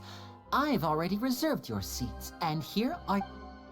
Ooh, front row seats! Thanks, Lenny! Don't mention it. There's no need to keep thanking me. Hey, Lenny! Could you come over here and take a look at this? Oh, I'll be right there. Seems there's an issue with the stage props over there. Yeah, we'll just go to our seat.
Hey, Traveler. Maybe we should strike up a conversation with the person next to us. Since we're sitting together and the rest of the place is practically empty Oh, you little... Of course you put this on Paimon. Excuse me, I did not realize you felt awkward. I am terribly sorry. I would be perfectly happy to chat with you if that is what you would like. Oh, so you heard all of that, did ya? Boy, you sure have good ears. Paimon thought she was keeping her voice down. Wait, that's not it. Paimon's... Sorry. Paimon's the one who was being rude, talking under her breath like that. Oh, Paimon's got it. You're also here early and sitting in the front. Are you a friend of Linny's too? A friend, you say? Well, if Mr. Linny would like to be my friend, I would be more than happy to reciprocate. Oh, so you're not friends with Linny then? Oh, this is getting more awkward by the second. Paimon nearly forgot to make her introduction. Nice to meet you. Paimon is Paimon, and this is the Traveler. We just arrived in Fontaine. It is an honor to meet you two. I have heard of your deeds across Tevat. And as required by proper etiquette, I will also introduce myself. Oh, Monsieur Nervillet. What an honor it is to have you here to see my show. Ah, Mr. Linny. I should say it is in fact an honor for me to see your performance in person. Wait, Nervillet? Good evening. I saw you all chatting just now, but it seems you still don't know who Monsieur Nervillet is. Allow me to introduce you to Fontaine's Chief Justice. That seat is always reserved for him. It wouldn't be too much to say that he's the symbol of justice and honesty here in Fontaine. Ooh, sorry for being so rude just now. Paimon had no idea you were such an important person. No offense taken. Being Chief Justice is merely what I do for work. Nearly every person has their usual reserved seat, so I'm not so special, really. And by the way, I should probably let you know, even though I would prefer not to, there's someone sitting up there in the VIP seats that has been striking a pose for quite a while now. I believe she is trying to give you a most elegant and impressive first impression. So I think you should take notice of her sooner rather than later, otherwise she may become flustered.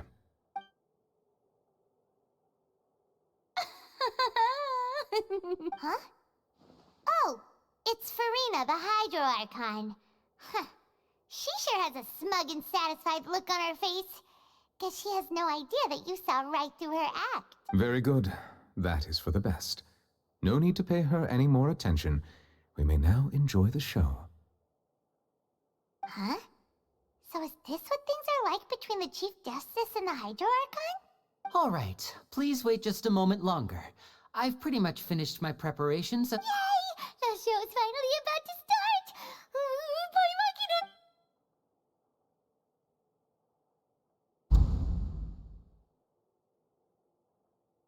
Oh, they're dimming the lights! The show must be starting! Sorry. Paimon will try to stay quiet. Welcome, one and all, to the Opera Epiclese. I am the star of today's show, Linny. And over here is my sister, Lynette, who will be working as my wonderful assistant. Please, let's give her a warm welcome. Hello, everyone. I know she may seem to be a little sleepy right now, but that's just a sign that she's nervous. Whatever. Now, some of you may be thinking, two vision holders who can freely manipulate elemental powers performing magic is not true magic at all. So, I would like to take a moment to assure you that elemental powers will have nothing to do with what you will witness on the stage today.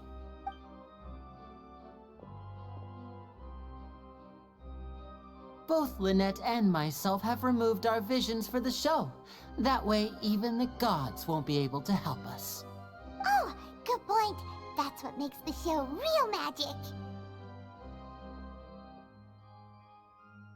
Now, without further ado, let the show begin. Lynette will now exit the stage to make some preparations. I know you might miss her, but don't worry, she'll be coming right back on stage momentarily. Perhaps in an unexpected way. I'm sure she'll be stealing the spotlight soon enough. Oh, and before I forget, there's one more thing I should say. You never know what can happen in the blink of an eye. A magician's greatest skill is making things disappear or appear. The possibilities are endless.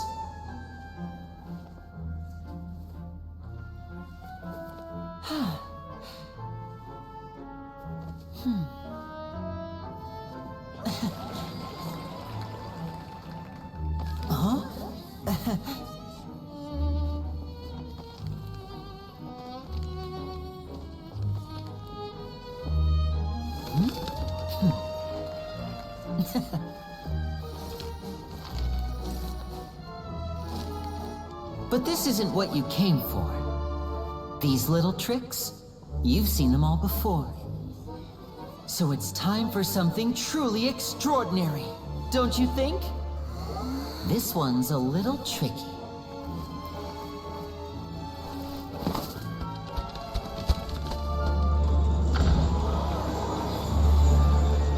Using this water tank, I shall make my sister vanish completely, right before your very eyes.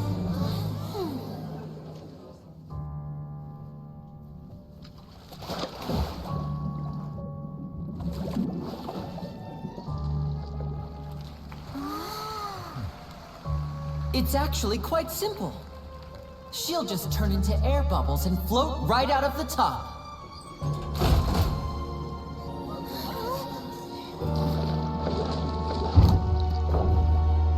Oh no! I told them to check all the props carefully. With the lid on, even air can't escape. An amateur magician would be getting very nervous right around now. Luckily, it's me on stage, so let me show you what a true virtuoso can do.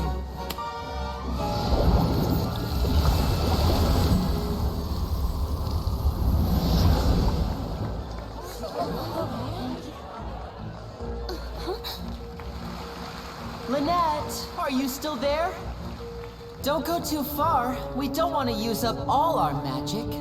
Hi, I'm back. Uh-huh.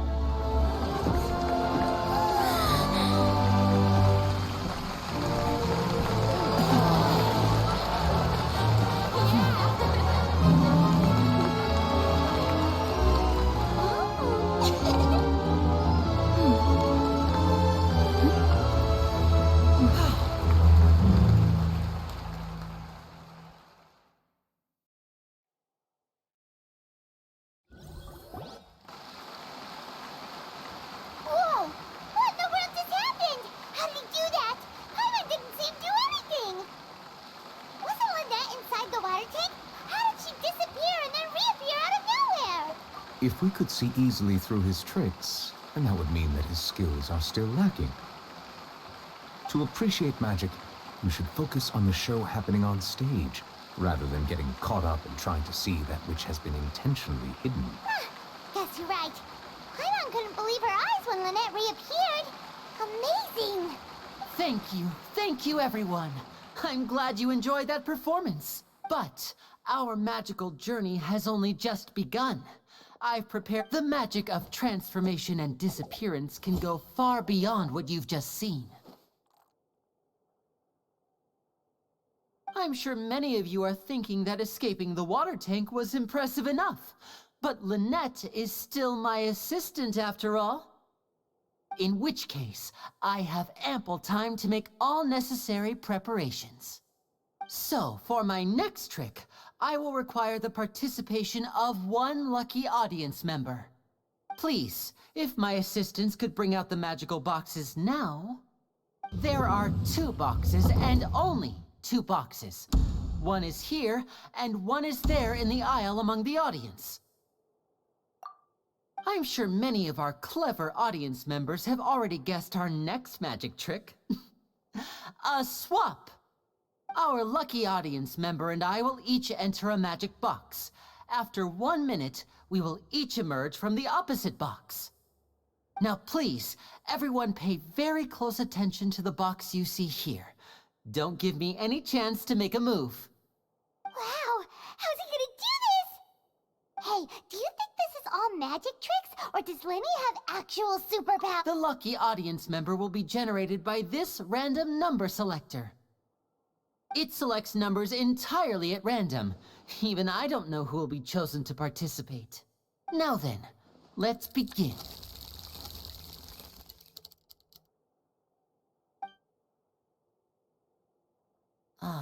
Let me see. Oh, row 7, seat 3. Congratulations! You now have the chance to experience magic firsthand for an entire minute. Please, come forward. My assistant will take you beside the magic box. I'm sorry, it might be a little cramped inside, but no need to feel nervous. We've carefully arranged everything for you to be as comfortable as possible. You don't need to do anything, but no matter what strange things may happen, don't come out of the box. If the magic is interrupted, who knows where you might end up? You might even find yourself in the Fortress of Meropide. Oh, okay. All right. Before I enter the magic box, there is one more thing I need to ask the audience to do. Could you all give me a countdown? Like this. 60, 59, 58. Just keep counting down. You can go a little faster or slower if you like. I won't be able to see anything in the pitch black box, so I'll be relying on your voices to know when time is up. Oh, and no tricks now. If you quickly count from 60 in just 30 seconds, then I'll be in a tough spot. Ooh, Paimon kinda wants to count faster after hearing him say that. No, that won't do. I can see it in your eyes. You still can't be trusted. Let's practice together. Come on, repeat after me. 60, 59, 58. 60, 59, 58! That's right, perfect. Keep it going. All right, I'll see you all on the other side once you've finished counting. 54, 53, 52?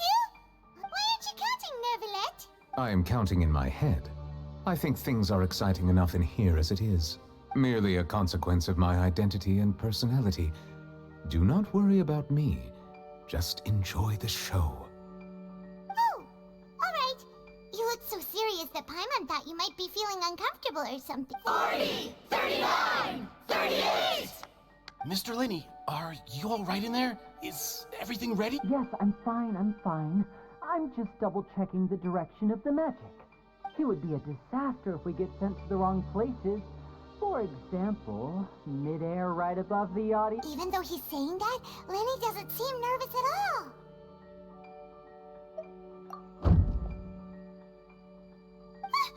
What was that noise?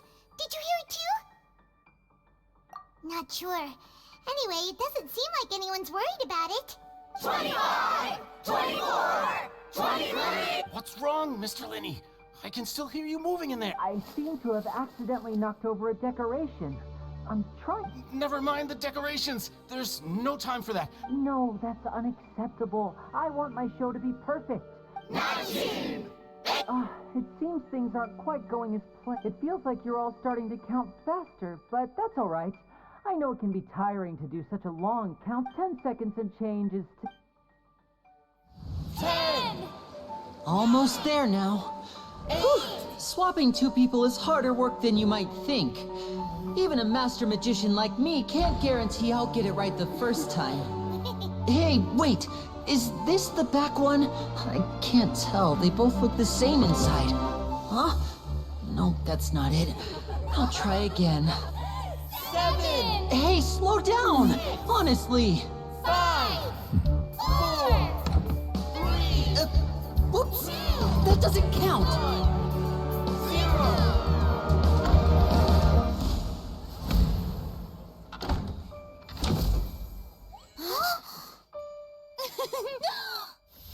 Ta-da!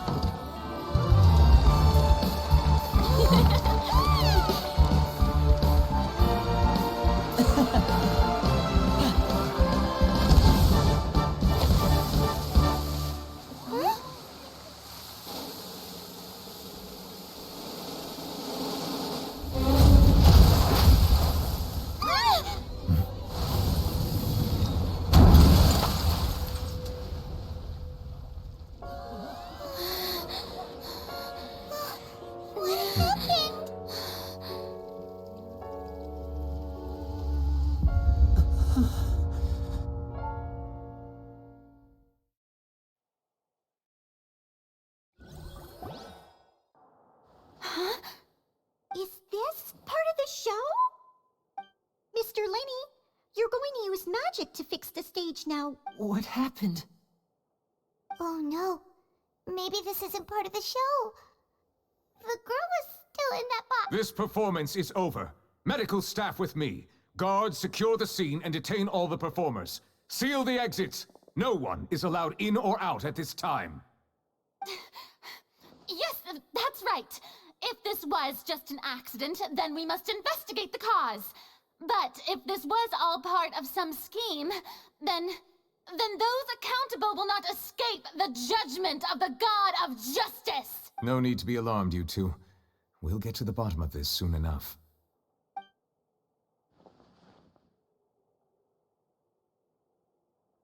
Unfortunately, the person who is in the magic box has been pronounced dead. His name was Cowell, one of the assistants in Linny's magic troupe. Apparently, the fireworks on stage ignited the ropes that were suspending the water tank, which then caused the tank to fall onto the stage. As of now, we are still not sure why we found Cowell in the box, rather than the guest from the audience. And after an initial search of the area, the guards have confirmed that the girl is nowhere to be found. It appears that this incident was not merely some mishap with the performance, and there are many indications that it is connected with the case of the serial disappearances of young... That's the case that Charlotte mentioned before. I know the truth. I can see through the whole thing. Really, using such a shallow and obvious mystery as his finale. Did he really underestimate us that badly? I say that our powerful magician, Mr. Linny, is now the prime suspect for the serial disappearances case. Huh? Why me? This whole thing was an accident. No, this all occurred during your magic show, did it not? The missing girl disappeared after being chosen, did she not? The deceased is one of your assistants, is he not? Now that I think about it, that whole speech about magicians making things disappear was nothing more... That can't be right! How can Linny do this? He was in the box on the stage the entire time! We can even hear his voice! Besides, before the show, he told us that he would like to catch the criminal behind the disappearances! He couldn't possibly mean catching himself! Save discussion for a later time, please. Lady Farina, may I assume that your comments just now constitute an accusation against Mr. Linny and his associates, and that you are pressing charges? Huh? I just think that he... Well, I think it might be a little early to talk about formally pressing charges.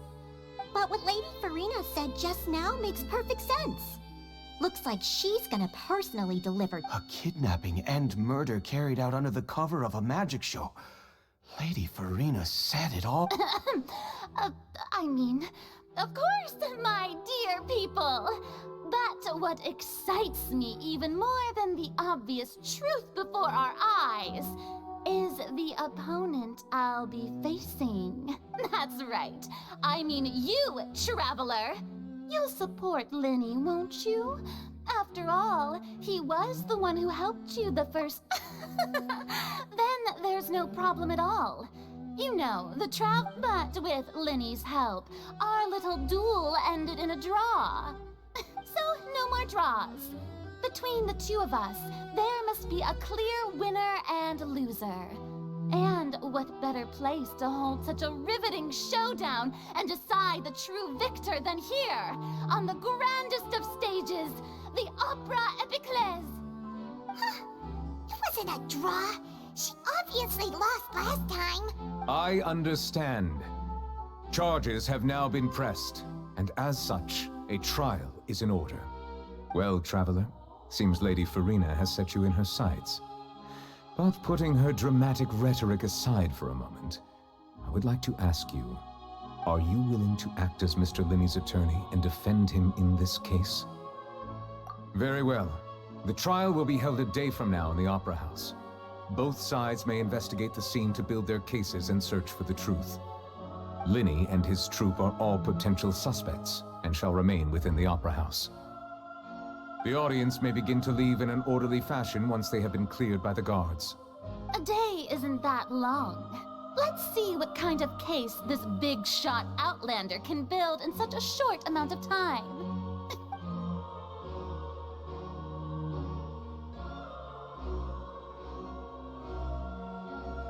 Linny!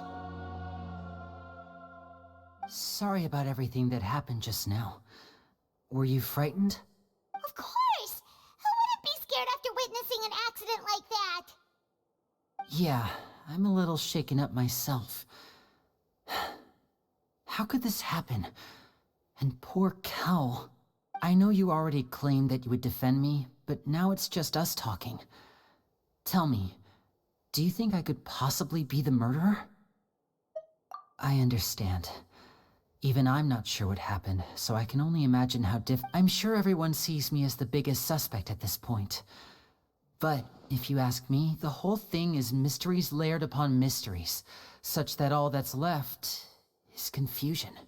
I don't know whether what happened there on the stage was purely an accident or not, and I don't know why poor Cal was in the box. As for how that girl chosen from the audience could suddenly disappear, I'm afraid I don't have any answers either. If someone tampered with my performance, then we need to figure out what they did. Even a skilled and knowledgeable magician like myself couldn't pull all that off in just 1 minute. Which is precisely why we need to investigate! As this book says, the impossible could not have happened. Whatever happened must have been that which is possible. Paimon bought them when we were reading at the bookshop in the city earlier. Pretty cool, huh? Don't worry, Paimon used her own savings to buy them. It wasn't from our travel funds. I think they look cute on you, Paimon. You have good taste, Lynette! That's the right attitude. Feeling depressed isn't going to help me now. I need to get back to my normal self. But with the guards watching our every move, it's going to be especially difficult for Lynette and I to prove our own innocence. Good thing you agreed to be our attorneys. Thanks for that. We'll be— Yes, thank you so much. Yeah, just leave it to us. Oh, since we're going to start investigating, Paimon has a question first. Where did Lynette go during the performance? Oh, well, I'm afraid that would involve some of— The secrets behind our magic are past saving, Linny. I suppose you're right. The truth behind our tricks is going to be important. 'Tis truly a pity. As a magician, our magic show is a work of art. We've poured countless hours and spared no effort in— But if revealing our secrets will help you uncover the truth behind what happened, then it will be— well, we should go somewhere else if we're going to discuss our magic tricks. We'll go speak with the guards, and in the meantime— Alright, let's go have a look while the investigation teams are still here. Detective Paimon?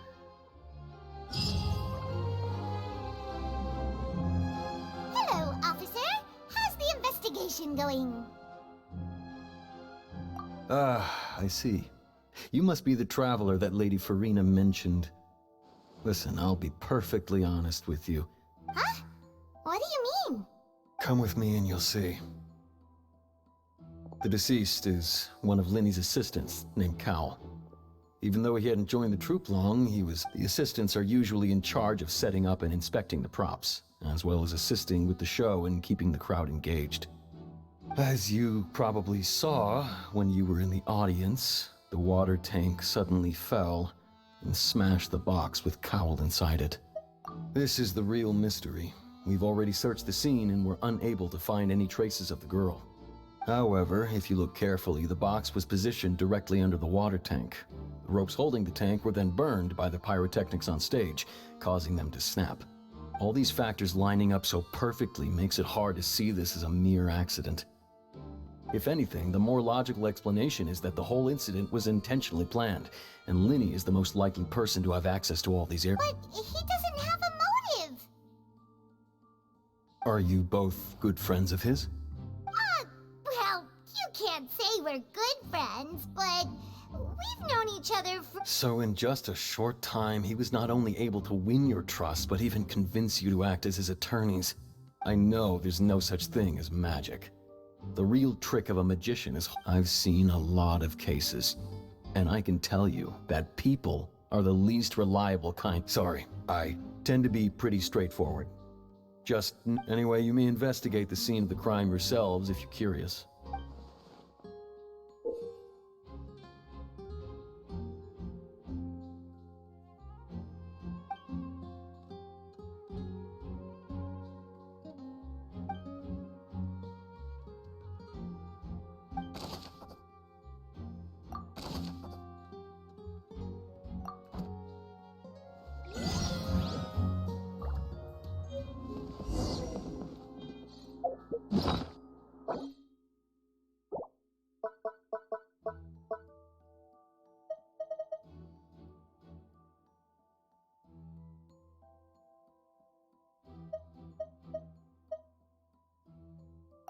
Whoever the murder... Why would it be...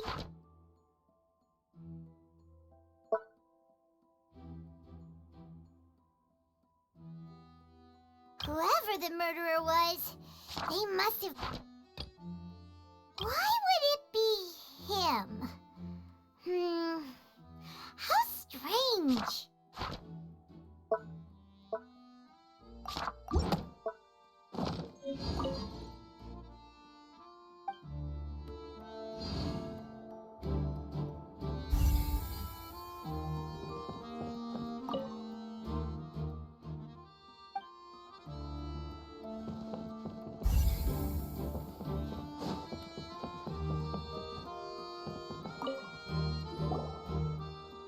The investigation team has some new findings. See, I told you. What if the machine picked some big guy's seat? You think that— Sorry to interrupt, but we're helping Linny and Lynette with their side of the investigation. You're trying to help them? Linny used the machine to pick a random member of the audience during his performance. Well, we thought there might be a serious problem with the machine, so we had it taken away for further inspection.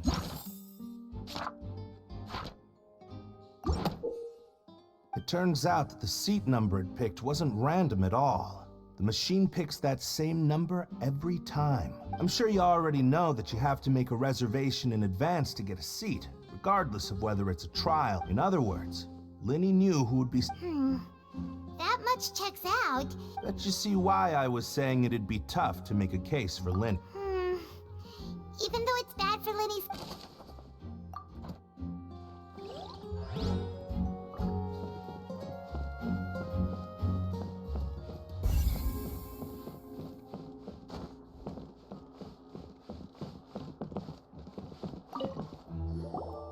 So this is the rope that broke... The rope looks pretty durable.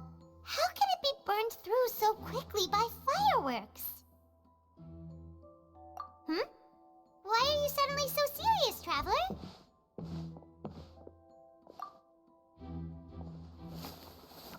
Whoa.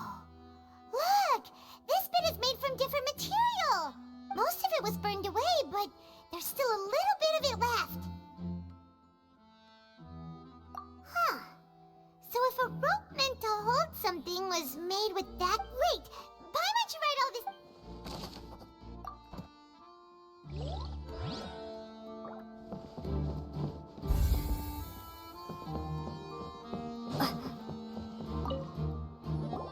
Hello there!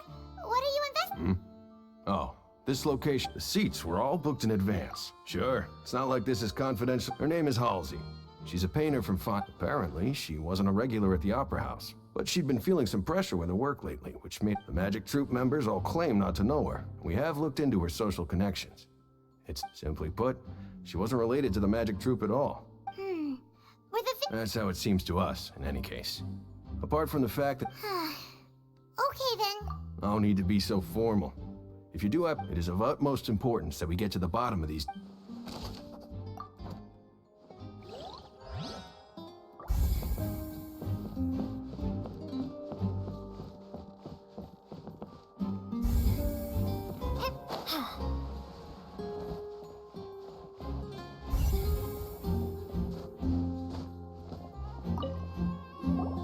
I I see that you're investigating the area. Well, it just so happens that I'm interested too. If you find any new and interesting We don't have too many thoughts yet. then why don't I tell you my hypothesis first? The thud? Oh, you mean the... Yes, exactly. It wasn't terribly loud, but it's just that everyone was awaiting the results of Lenny's trick with bated breath. So no one paid it much mind. That makes sense. I'm of the opinion that it may have been the sound of Lenny's accomplice. Lynette, perhaps. Jumping atop, and when the pyrotechnics went off, she cut the rope, sending the water tank... But wasn't the noise we heard too loud for that? Perhaps the balance wasn't right, leading to a particularly rough landing. Oh, that's true. That does remind Paimon, though. What was with that sound?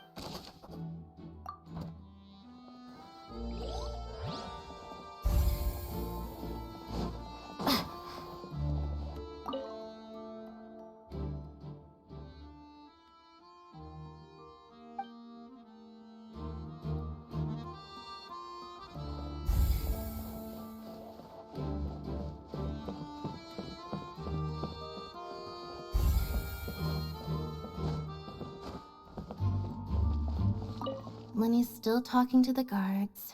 It seems I think someone will be assigned. Lenny's still talking to the guards. I think someone will be assigned to monitor us later, but...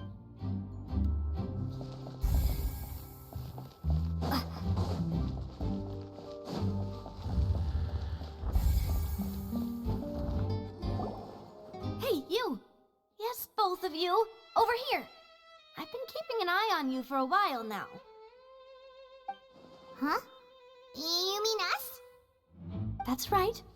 If I'm not mistaken, you're also among those who wish to cut down the thorns and pursue the truth. No? And by the looks of it, you're not from Fontaine. Well, you're right on the more about that one, but who are you? Have you never heard of the Spina di Rosula? From mediating disputes and providing protection to solving conundrums, you name it, Spina di Rosula does it. And I, Navia, have the honor of being its renowned president. Though those who play by our rules call me boss. I'm Silver, her attendant. Pleased to meet you. And I'm Melus. Demoiselle's various daily needs and affairs are under my purview. Huh? Boss? Demoiselle? What gives with the names? Well, I am the second generation president. Melus and the others are still used... My apologies, Demoiselle. Should you prefer, boss, I will endeavor to use that instead. No, no need. You don't have to call me boss. Just Navia is fine. Okay, if you say so. All merely trifling details. Never mind. Now, back to the situation at hand. That's right. I've always kept an eye on the serial disappearance cases. My interest stems from a matter back from my father's time. Judging from the look of things, I find Lenny an unlikely mastermind. Really? We think so too! That's why we're looking for clues now. But how did you come to that conclusion? Intuition, naturally. My unparalleled intuition.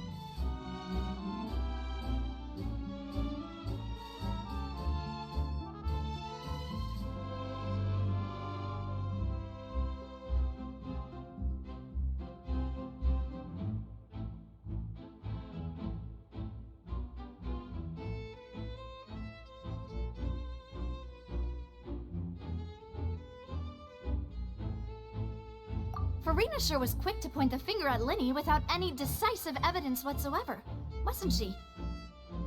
But that's not uncommon for her. If you remember, the Justice had to interrupt her and ask if she was pressing charges just to keep her from getting carried away. Anyway, a trial begins the moment someone levels charges. And, of course, there was no way Farina was going to back down in that situation. Sounds more like you just don't... Well, what's your opinion? I must admit that she can be interesting at times.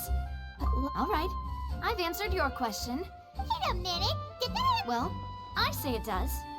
But don't... In your opinion, do you think it's right to treat a well... And why would that be?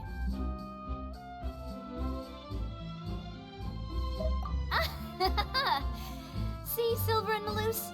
Most astute of you, demoiselle. I too think that the traveler's response, no matter how wonderful the script or how fervent the audience's expectations, that if that can be done, boss, then...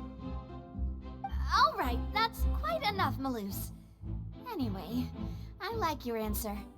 Now, I need to make some preparations, following which our... Wait! Since when did we become assistants? Hmm? Oh, well, I can be the assistant, sure. Or your companion if... That's more like it. Far be it from me to brag, but you wish to save a friend from false accusation. You have a point. And what about you over there? What do you think? You seem like you've got something on your mind. I have nothing to add. Oh, alrighty then. We'll be making some preparations first. Just be sure to...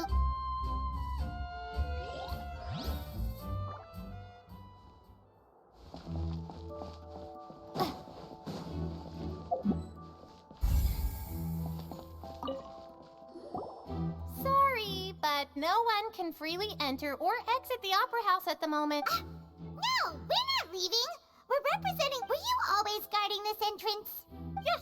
After the Chief Justice gave the order, everyone coming in or out, so the missing girl couldn't have left from here. At least, not from... I doubt there was much opportunity then, either.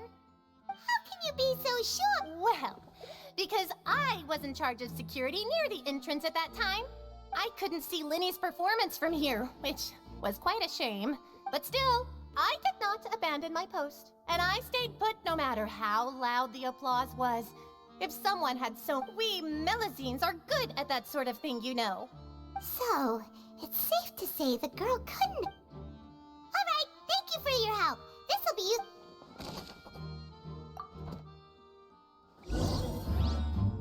We've checked everything of note here at the performance venue.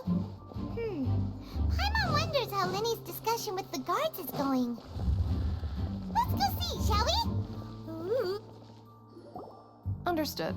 Then I will be going with you. Just so you're aware, I will... Very good. Thanks for being so agreeable.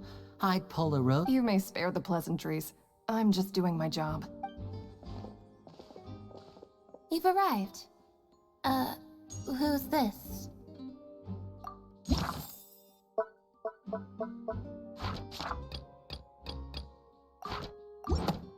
Me? I'm Spina di Rosula's guardian angel. If you've got a problem, I've got the firepower. Sorry, I got a little carried away there.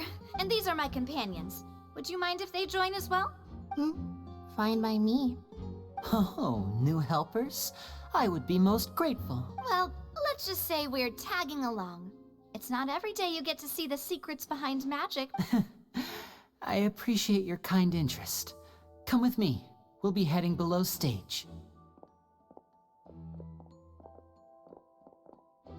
Huh? Below stage? Yes, a world of secrets is hidden beneath this magic box, prepared specifically for this switcheroo trick. But before I reveal everything, you should have a look first. Notice anything strange here?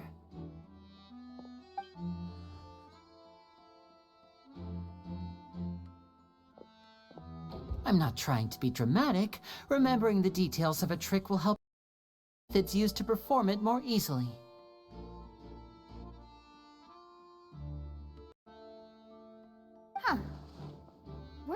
balloons and other decorations here?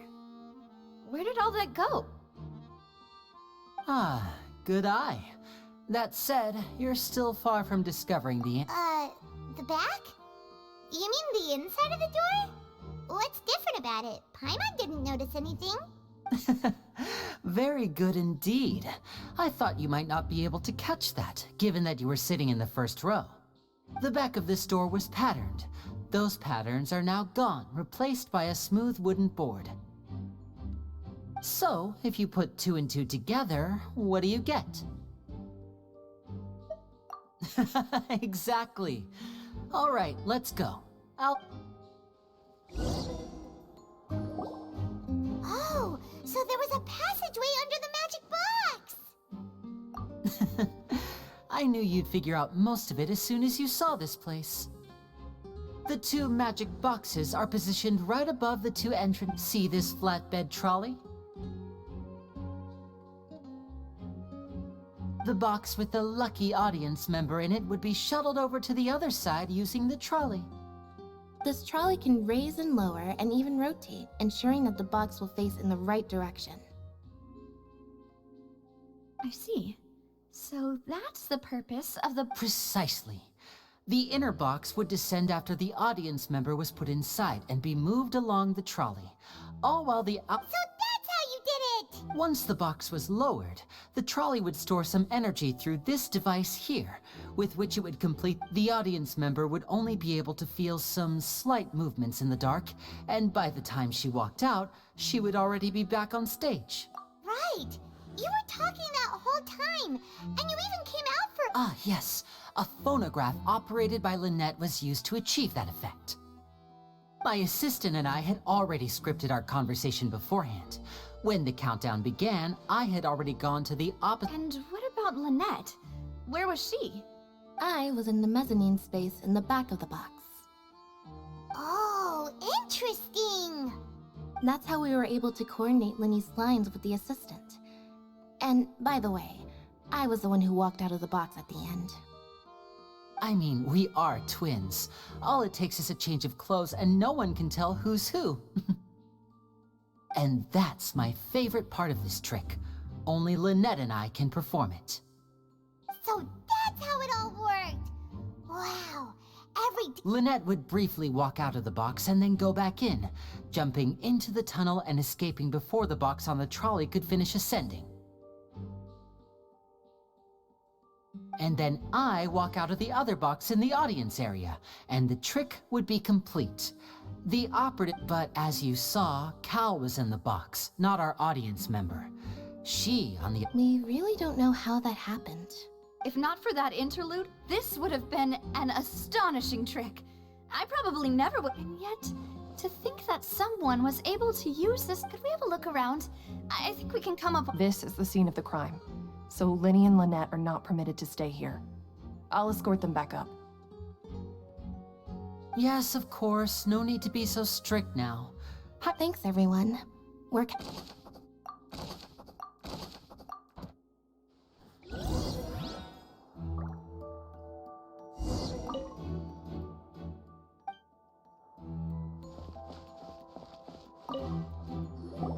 The floor is wet. Please be careful not to slip. Speaking of which... Wow. Oh! Paimon knows! It's one of those tricks where you... And here's a broken vase! That can't be. The trolley moved... Let's note the...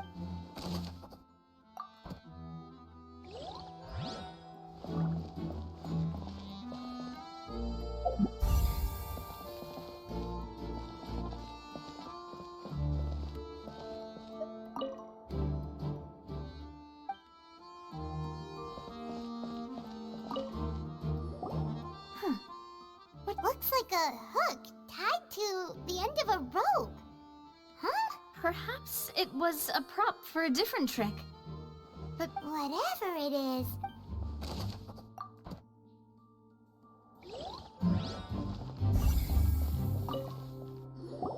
Oh, these are the clothes that the lady chosen from the... Her clothes are here, but she's nowhere to be found. Right.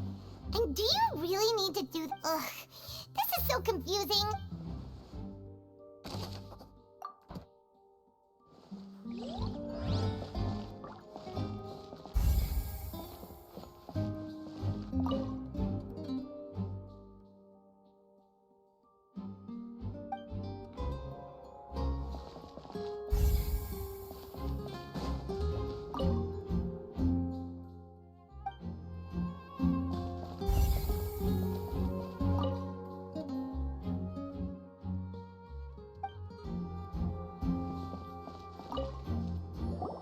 What is this place? It seems someone could fit. Huh. Could the... Alone, perhaps. But if they... But there are no other ways in or out of here. Oh, you're right! Let Paimon right...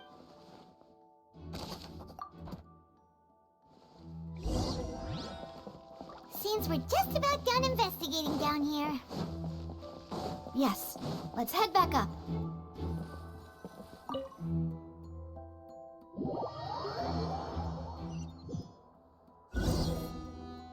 Well, we've ascertained the state of the crime. Let's find a place to sort out our findings once Malus returns. Apologies for the wait, demoiselle. So, what did the guards say? Did the criminal escape through the vent? They believe the odds of that are very low, since the vent leads to the Opera House. The guards have checked the area carefully. No one left through the... So the tunnels become like a secret chamber then! You know... The plot thickens. No wonder Farina was so confident in her accusation. In other words, the charges are very likely to be upheld. Charges and then trial. So if the charge... That's right. This is how a trial goes in the Opera House.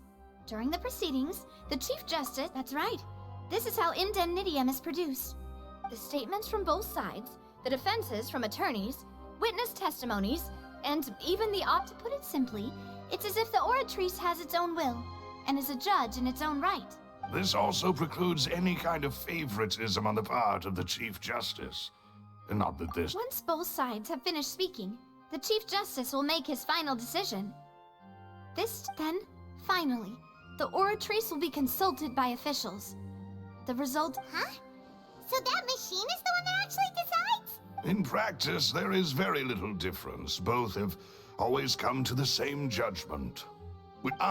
Yes, the guards also asked me to convey that none of us... Huh? Why? Because we've chosen to act as the twins' proxies. That makes us... They're concerned that we might be colluding with outside parties. Or that we might find outside help to And even if that were not so, it could prove problematic if we have... I'm ready to break out at any time. Whoa! There's no need for that! Paimon thinks they have a point. Of course. I just hope you don't mind the lack of options. I'm afraid that catering... In that case, let's just sort out our findings together here. I mean, what better way to Breaking out, settle... Just kidding! Paimon will still do her best. What do you mean, no snacks? Huh? Understood, demoiselle. Everyone, please come with me.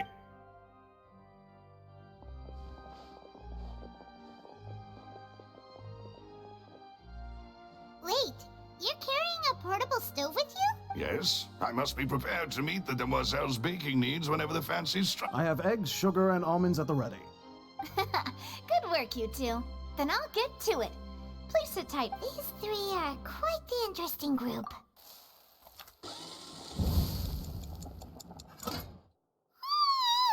And Paimon thought it smelled good while it was still in the oven. From the way you had these two guys carrying all that stuff around, Paimon, but you ended up doing the entire thing by yourself.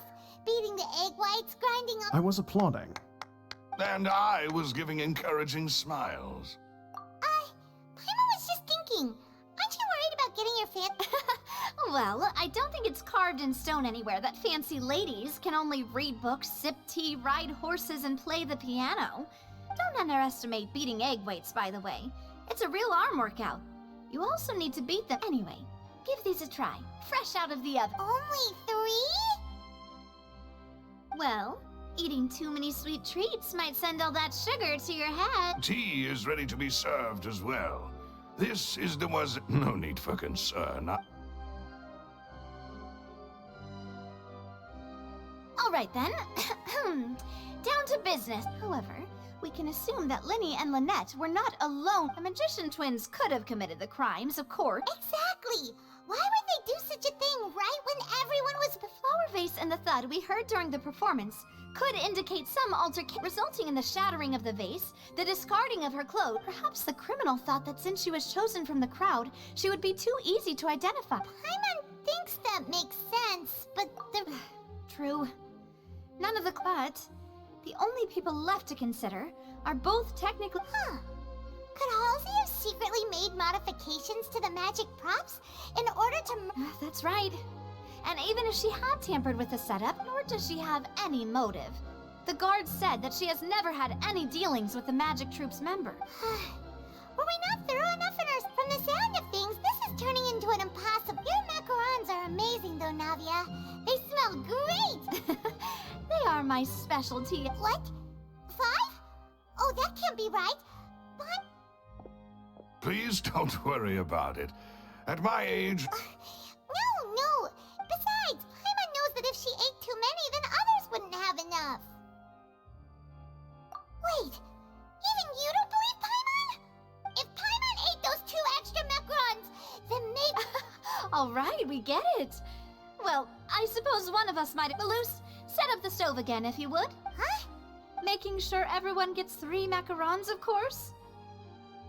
Exactly. We don't want to trouble you. As you wish, demoiselle. And I have the egg, sugar, and almonds. Well, this—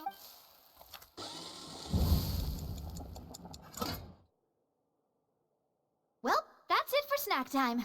I'm going to have another look. I don't know what we're looking for yet, but we've still got some time. It would be awkward if you got— All right, thanks for your help.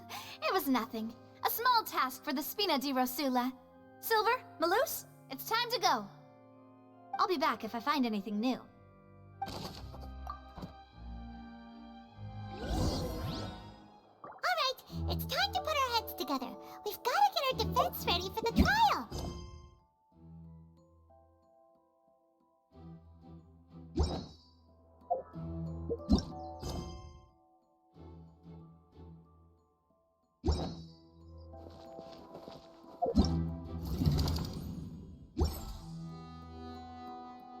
Oh, it's probably gonna be a long and difficult case.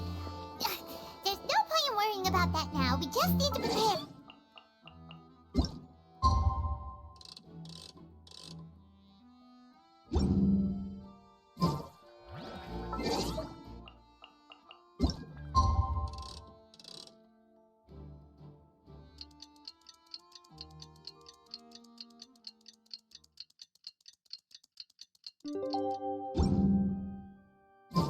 All the world holds dear is but a backdrop of constant motion. I stand before it, alone and unchanging.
What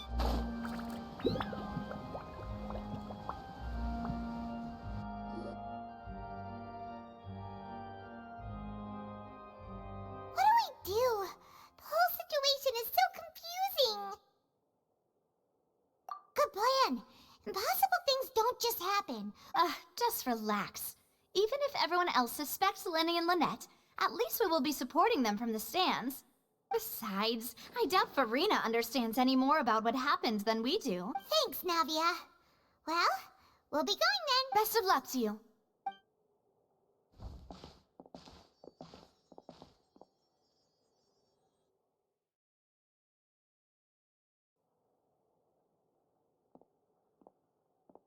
Ah, finally, you're back. Well, how did your investigation go? To be honest, you might be disappointed. No. We're already very grateful that you were willing to help. Well now, don't you all look disappointed.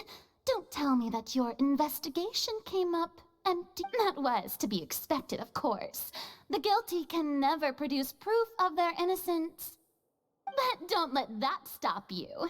I shall be terribly disappointed should you, my most anticipated foe, Since both parties are present, I declare that the trial regarding the magic show incident is now in session.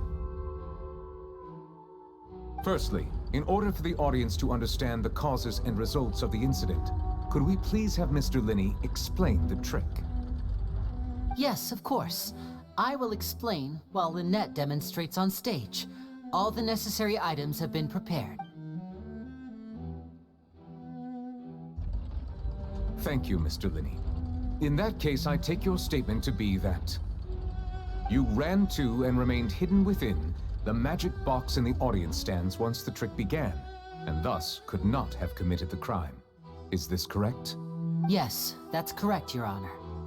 In that case, I call upon the prosecution.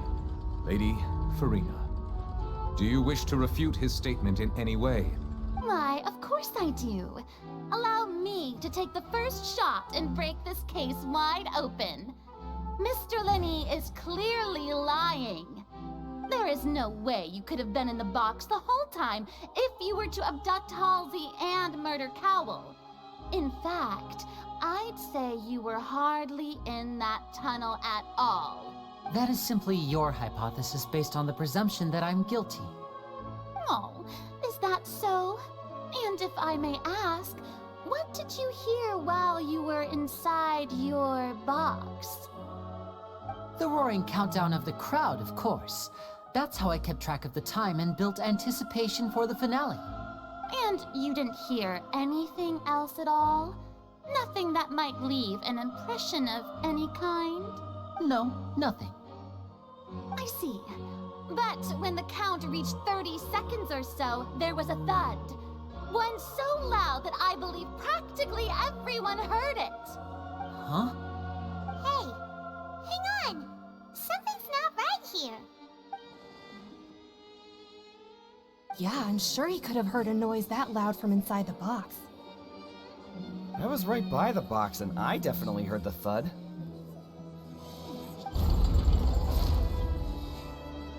Look at those scales. Could those mean... Well then, ladies and gentlemen, allow me to use the words of the magician himself. You never know what can happen in the blink of an eye. Indeed, it seems his alibi can also collapse in the blink of an eye. Of course, I have armed myself to do far more than smash your alibi. Confidence cannot go unfounded, and my foundations are rock solid. Tell me, aren't you and Lynette actually from the House of the Hearth? The House of the Hearth?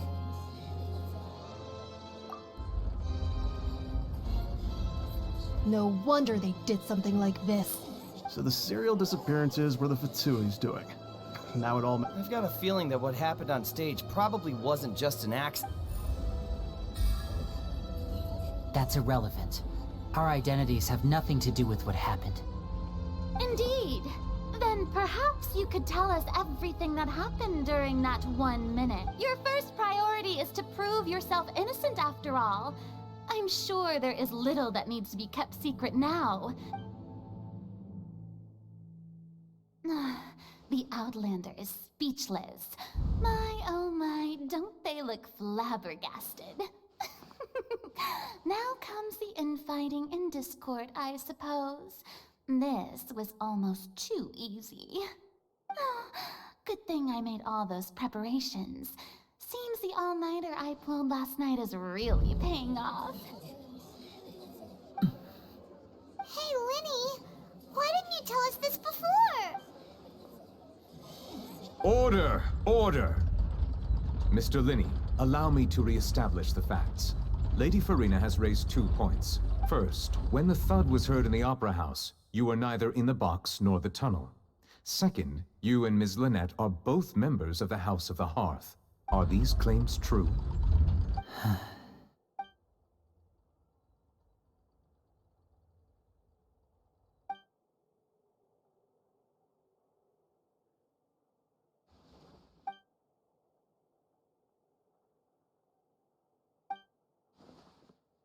Please answer my question, Mr. Linney. I'm sorry. Yes, they're true, Your Honor. I knew it! Well, that's it. We might as well move on to the sentencing already. What should we do now? Granted. In that case, what is your request? Is that really necessary? They're already as good as— The defendant deceived their own attorneys. What is there left to discuss? Order! Order, I say! Your request is reasonable, and we shall adjourn. This trial will reconvene in 1 hour. So you would stick to Mr. Linney's defense even after knowing what you do now? You certainly have more professionalism than I thought. In that case, my dear audience, let's allow the joy of victory to steep for a little while longer.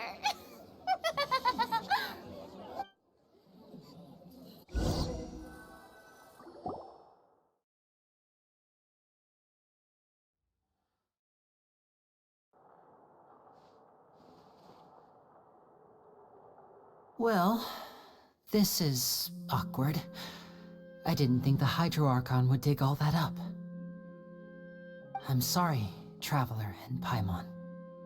Yeah, sorry. Paimon doesn't know where to start. We trusted you two. We based our entire reasoning on the assumption that you weren't bad guys.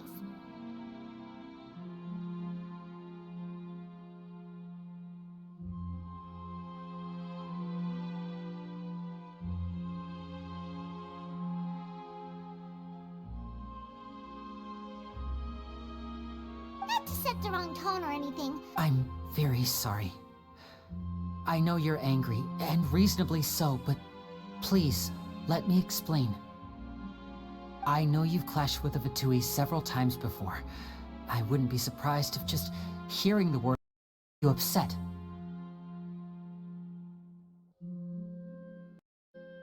But our organization is very, very large, and the Harbingers have very different personalities and goals. Right now, we want to save people. As many as we can. That's right. I'm sure we're on the same page when it comes to this nation and the disaster that its people might face. I knew if it weren't for our respective identities, we could become good friends. That's why I didn't wish to flat out lie to you, but chose to hide some details since the truth is very important, but being completely transparent about everything would see us spending more— Right. So, you be the judge. Heck, if I were— You met a Fatus who works as a magician, a trickster by trade. All by coincidence, but still, I'm asking you to trust me. I am no criminal. Sorry. Please forgive us. Well, you both say that, but... Right. Let's hear your answer first, and no— Of course. I'll answer any— We've been trying to find out how the Oratrice operates. We want to know why it has a consciousness, Why can it deliver sentences accurately? During our investigations, we learned that the machine's core is beneath it. From that moment on, Lynette and I have been designing this box swap trick with the objective of getting close to the core. Is that why you needed a whole minute? That's right. In truth, the audience would take about 75 seconds to count down from 60, while I would only need 15 to get to... So, after jumping into the tunnel, I accessed the Opera House basement via the vent, and went to investigate the... That air vent was created during the construction of the tunnel specifically to execute this step. Well, nothing. As soon as I reached that room and was about to investigate, which should have been impossible, of course, I was quite certain that I was the only... That voice seemed to recognize me and tried to speak to me. On the way back, I saw the broken vase and the clothes on the ground.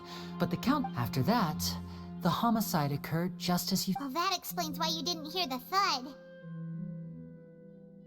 Because of that prophecy I told you about, of course.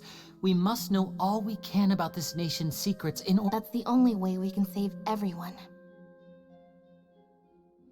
So, there you have it. The whole truth.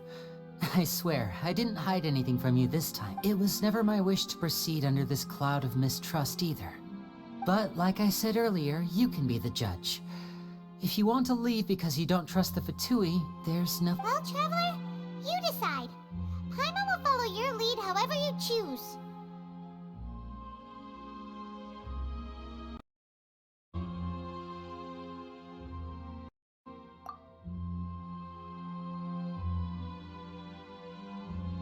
Okay, thank you.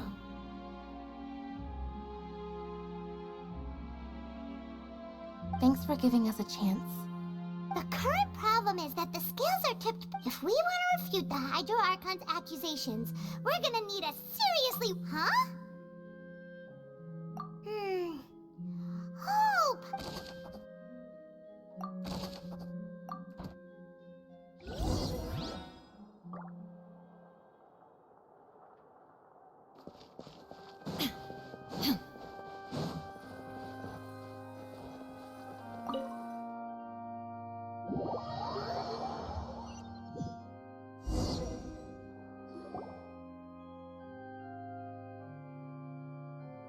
Both parties have returned to their positions.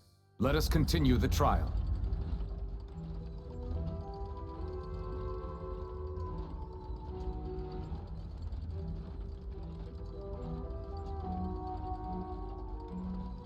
When last we left off, Mr. Linney acknowledged the new evidence presented by Lady Farina as fact. Therefore, Lady Farina may continue stating her reconstruction of the events. Ugh, that took long enough. Now then, if everyone would lend me their attention.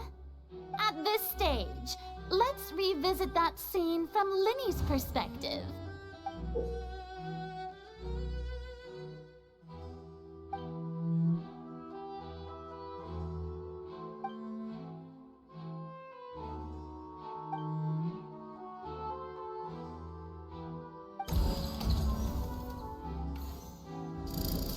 Countdown began, he entered the tunnel.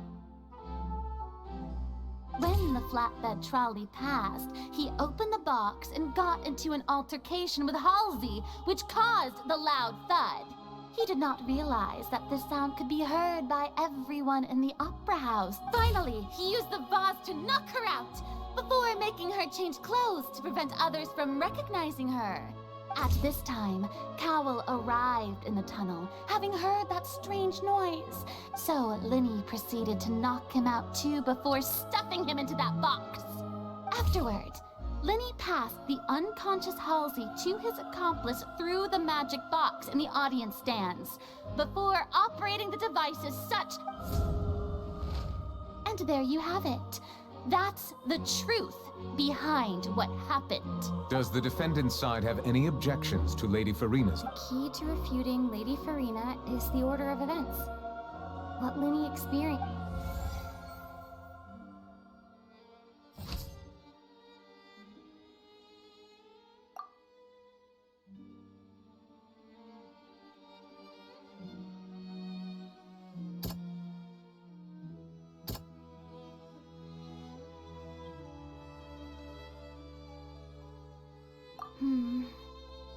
Seems this won't...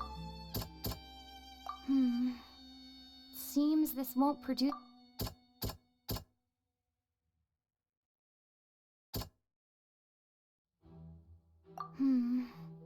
Seems this won't produce... Seems...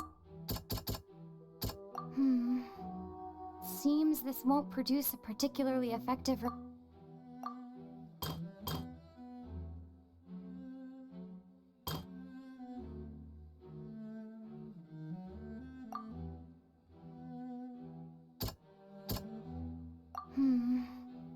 Seems that...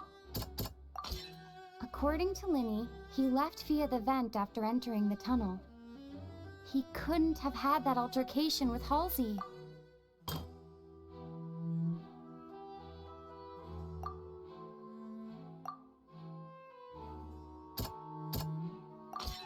Linny went to the room that contains the Oratrice's core.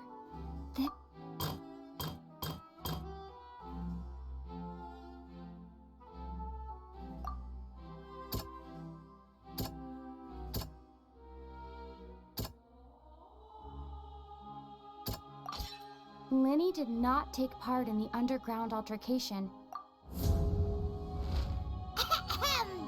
Attention!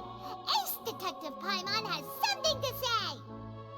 When the countdown started, Linny did indeed go into the tunnel. But he immediately used a vent to access the Opera House. Once he reached that area, he heard a voice in what should have been an empty room. Since he felt something was amiss, he returned immediately. The crime scene had already developed by the time he reached the tunnel again. Finally, he reached the surface, and that was when the accident happened from his point of...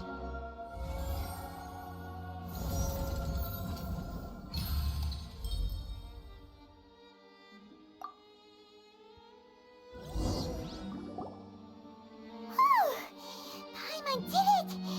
Paimon actually managed to say all that! Wasn't it awesome? In other words, you believe that he knew nothing of the incident? That's right! My reasoning?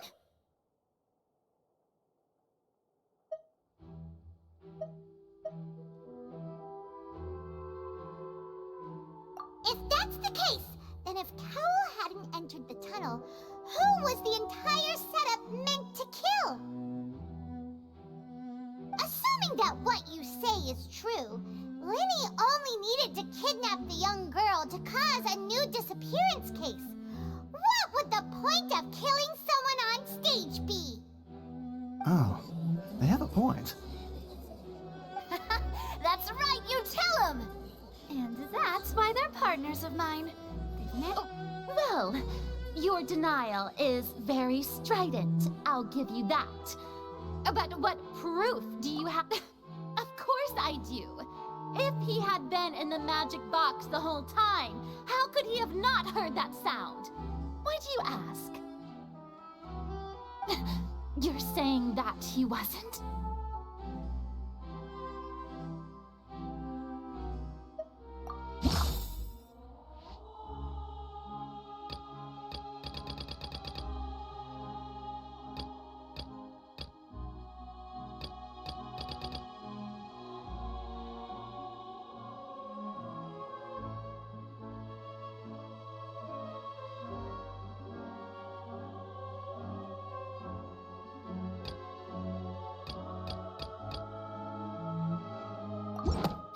We don't need to give this more thought. Paimon thinks...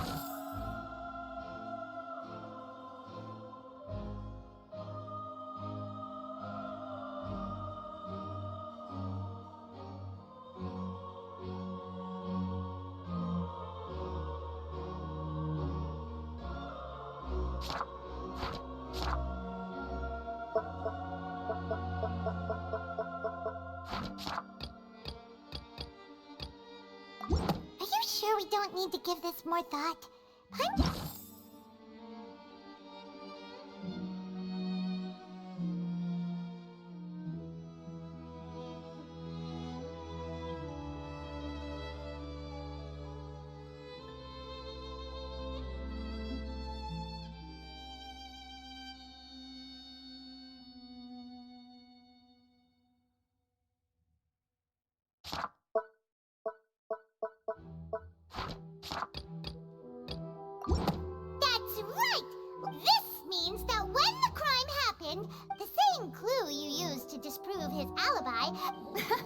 Well played. To think you'd use such logic.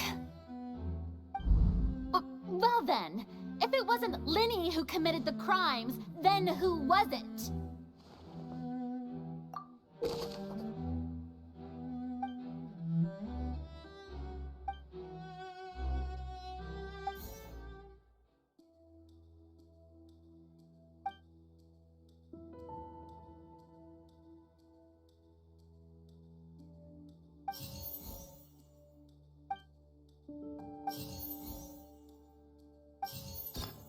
The deceased's name is Cowell, Linny's assistant. He would have been able to tamper with the equipment. Halsey is the missing person and an ordinary audience. Could there have been a third person? Halsey is the missing person and...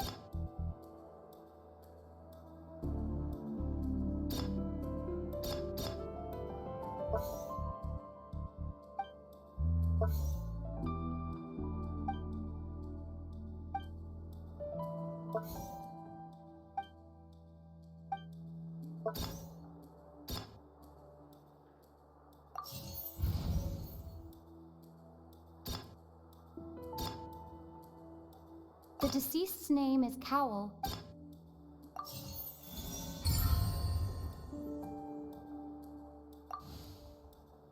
Huh? That can't be right.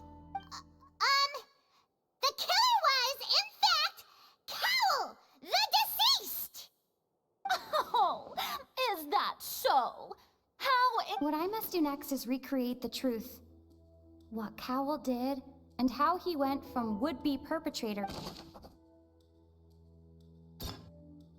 No one entered or left the opera house through its entrances. The deceased's name is Cowell, Linny's assistant. Halsey's clothing was in the tunnel.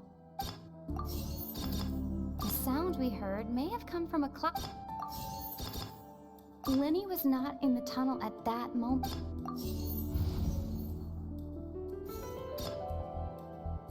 It would have been tough for both people to fit into that vent. They would...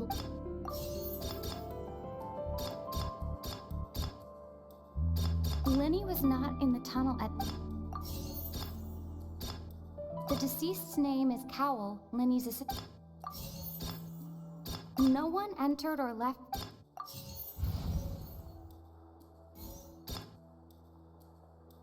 No one entered or left the opera... The sound we heard may have come... It would have been tough for both people to fit... The sound we heard may have... No one entered or left... It would have been tough for both people...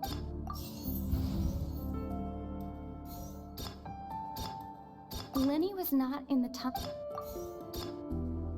The sound we heard may have... It would have been tough for both people... Halsey's clothing was...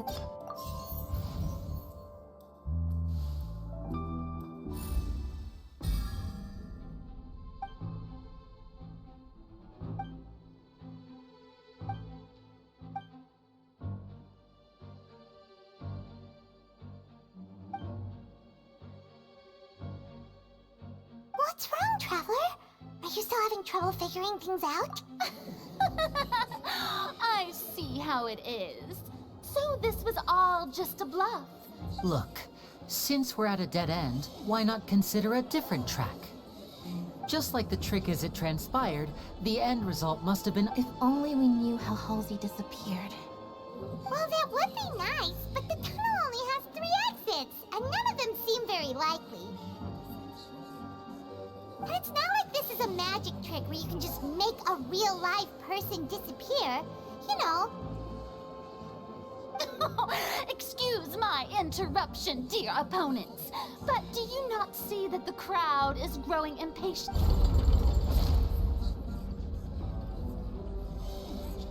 If the defense is unable to make further effective arguments, we will move on to the next stage of the trial.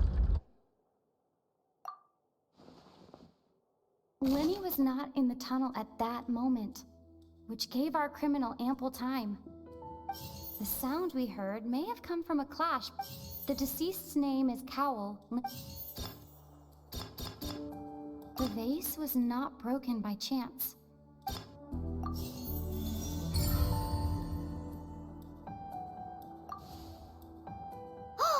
Paimon gets it! It all comes together if Halsey disappeared instead of being kidnapped. Lynette escaped from the water tank, vanishing gradually and leaving only clothes box. If there's a similar method where a person... Oh, just a moment, please. I do hope you know, how could a person ever be transformed into water? This is reality we're talking about. Must we really? I should think that of anyone. Magic tricks are ultimately just illusions and misdirection. Even so, I trust the traveler's judgment. The truth must be out there somewhere. Perhaps some new line of reasoning may open if... Since Cal was the deceased, we haven't placed much attention on it. But given that we aren't making much progress with the case, it wouldn't hurt to have... People really do come up with all sorts of harebrained schemes when at the end of their rope. Nevertheless, I believe that this is a reasonable request on the part of an attorney. Since the trial does indeed appear to be at an impasse, I believe that additional evidence may help us make more progress. Guards, please step into the lounge and examine the personal effects of the deceased, Cowell. We are still examining the items, but we have already made critical progress that we discovered several test tubes of fluid within Cowell's baggage. The notebook in his backpack claims that these fluids are... water from the primordial sea. The primordial sea? The note's contents also indicate that Cowell belonged to an organization that sells illegal drugs. The notebook has many entries concerning safe usage of these fluids, in which the keyword, one of these tubes was labeled Opera Epiclese, along with yesterday's date. It is empty. The notes also state that these dissolution properties work exclusively on people from Fontaine. It's likely that Halsey was chosen. As such, we believe that the defense's hypothesis is, in fact... You've got to be kidding! People dissolving into water? Could something so ridiculous actually be true? Wait a moment. This reminds me of a certain prophecy, but... Huh. If people can become water, does that mean that the water tank's real use was as a means to hide water? Just a minute. Could that mean... Demoiselle, wait! What about your partners? Let's go. Order! Order! It is undeniable that further examination of the deceased's personal effects has yielded some surprising results. But we cannot... Still, let us assume that these clues are indeed authentic, albeit with the understanding that Ms. Halsey has yet to be found. Guards, please continue examining the items along these... Mr. Linney, it appears your hypothesis is supported by... Of course. Thank you, Your Honor. If we uphold this hypothesis, I believe that many of this case's seemingly unrelated clues can be connected together. Right! Like the metal hook! That one didn't make sense at all. Let's think about this. Cowell's methods must have something to do with that water from the... The rope that strung the water tank up was lit by the fireworks and cut. As such, the deceased's name is Cowell. Now it seems like the hook rope was not meant for another magic... The water from the primordial sea should already have been... Lynette was in the magic box on stage the entire time. Did she have something to do... I remember there was something else within the inner leg...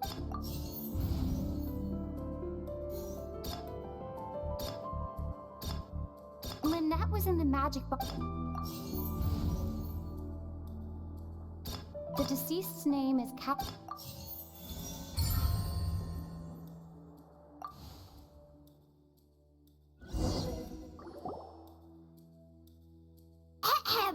It's Ace Detective Paimon's time to shine again!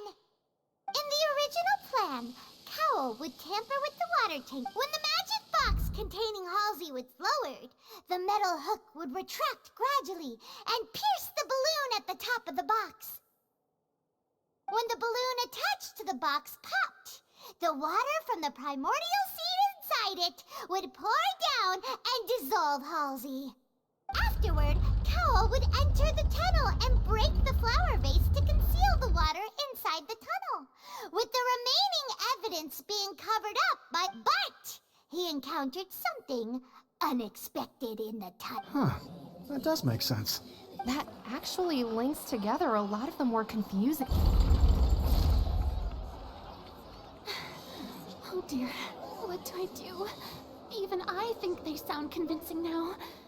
Have I falsely accused and... Now, it seems like the only point of contention remaining is the exact circumstances that led... His notes mentioned he had an accomplice who could be related to the situation. On that note, the guards have just contacted me indicating that they uncovered... I shall now invite him on stage to share... Thank you, Your Honor. We were just inspecting the luggage, and we found an identical sample of the water from the primordial sea among Linny's personal effects. What? That can't be. Oh, I see. Well, how wonderfully comedic to have your own counterattack only to come back. Does this not clear, my dear citizens, my loyal audience? Allow me to present my reasoning and bring this performance to a swift close. Linny did not need to take part in the dissolution of the young woman at all. Having made modifications to the props beforehand, his accomplice kept that upon his return in cruel avarice. Linny desired sole credit. Ultimately, he knocked Cowl out. Now, as much as I regret having come to such a viciously straightforward conclusion, am I right? We've used up all the evidence. Is this the end of the... Oh no! Paimon can't think of... seems using the water as... I think we've all seen enough now. And I believe this is indeed the finale. Now then, my good, noble Chief Justice, should we not, in your view, move... excuse me, everyone, but I must interject. Miss, I must ask you not to shout, and to respect the ongoing legal proceedings. Oh, come on. Don't be hasty. I have a good reason for interrupting, you know. Now, would anyone here like to take a little break from all this debate and see a little magic? I'll show you an amazing trick. One that can bring a young woman who has disappeared back in the flesh, right before your very eyes. Please, do the honors, Mr. Linny, if you would be... What in the world is she... No offense, miss, but miracles like that are beyond my scope as a magician. Come on now, don't be silly. Magic is all about misdirection, isn't it?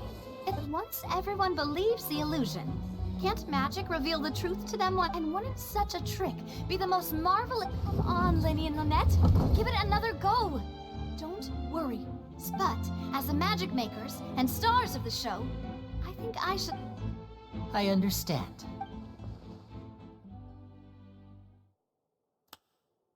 And voila.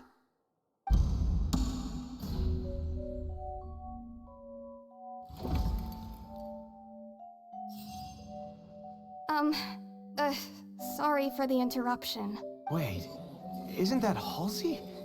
So, the whole thing about people... To be clear, I'm only here because this person told me that if I testified, the merit of doing so would lessen my sentence. I was hiding outside this room listening to the proceedings because I was afraid that I would be the one put on trial. I was just feeling happy that no one had noticed me. And then, before I knew it, she caught me. That'll teach you to underestimate us three. Where should I begin? I'm sorry. I'm the one who killed Cowl. I had... What? Why? Firstly, my name isn't Halsey.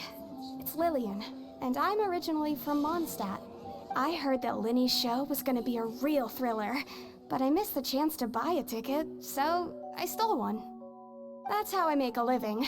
I steal stuff here and there. And And I'd never been caught before. But I was noticed at the harbor a few days ago, and I barely got away. Lenny was the one who caught me in the act. Hey, no wonder you look familiar. So you were the thief! Lenny even mentioned that you were pretty skilled. Well, and I thought that would have been the end of it, but then the number selector chose me. He even mentioned the Fortress of Meripede. That's a prison, isn't it? So you can imagine how shocked I was. I thought he was onto me for sure. So I played along with the show while looking for an opening to flee, but then I got water poured on me for no reason, and then someone jumped into the tunnel to nab me. I wasn't going to take that lying down, so I knocked him out and stuffed him into the box. There was nowhere to run from there, though, so I had to change my clothes and hide in a box containing... I slipped out after the first guard arrived at the scene and continued hiding inside the opera house. Can a person even hide in there? But I swear, I didn't know that the water tank would fall down. Really, had I known that, I wouldn't have put him in the magic box. Well, that makes everything pretty clear now, doesn't it? This time, we need to tell the entire...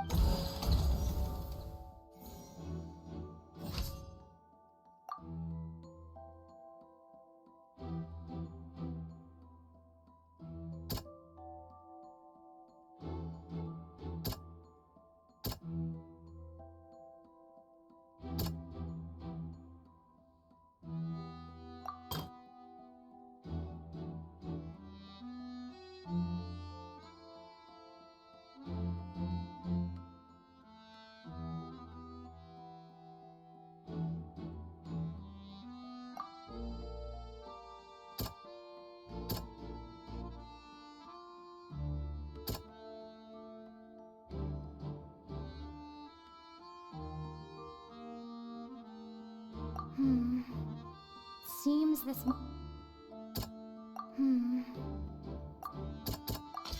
The strange sound wasn't from a fight. It was Lily Ann's attempt...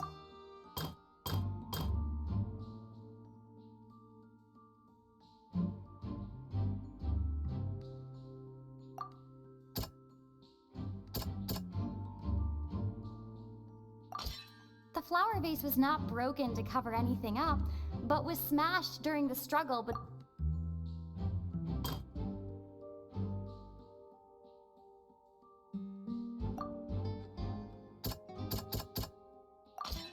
Lily Ann was afraid... And it's Ace Detective time on time! Having been selected out of her panic only intensive hearing the commotion, he did not know that mistakenly believed the two broke the flower vase during the struggle, but Lily Ann came out on top, knocking Cowell out with no way of escaping.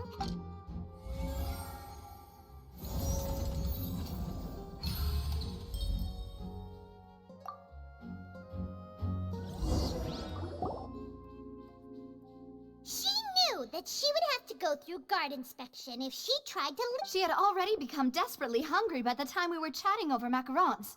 So, she swiped two of the... At this point, all the events that happened in the... Ah, so that... Bravo! Bravo!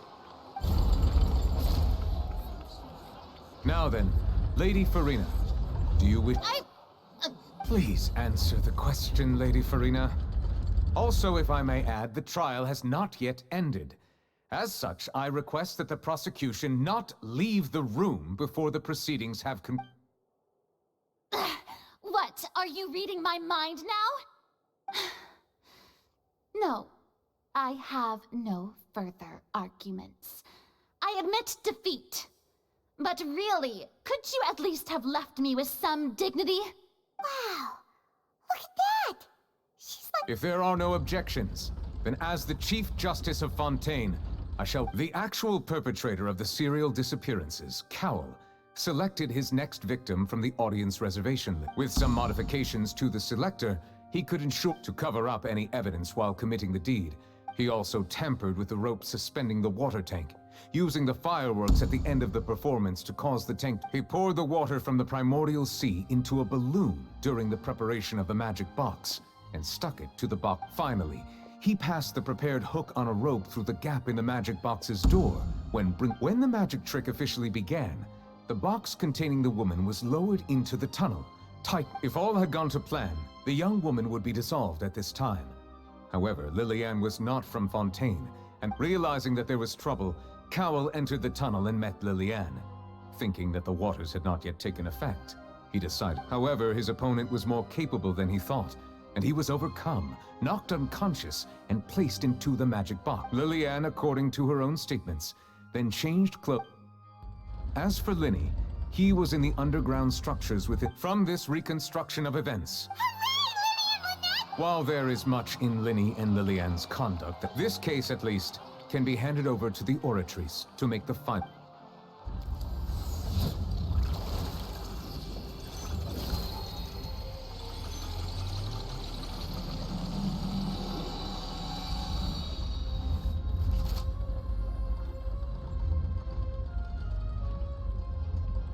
As such, Linny and Lynette are officially declared not guilty.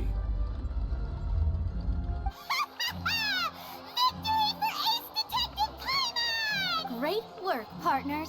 Thank you all. Thank you so much. Next, I think we deserve an explanation, Guard Vaughn. How did you find the water from the primordial sea?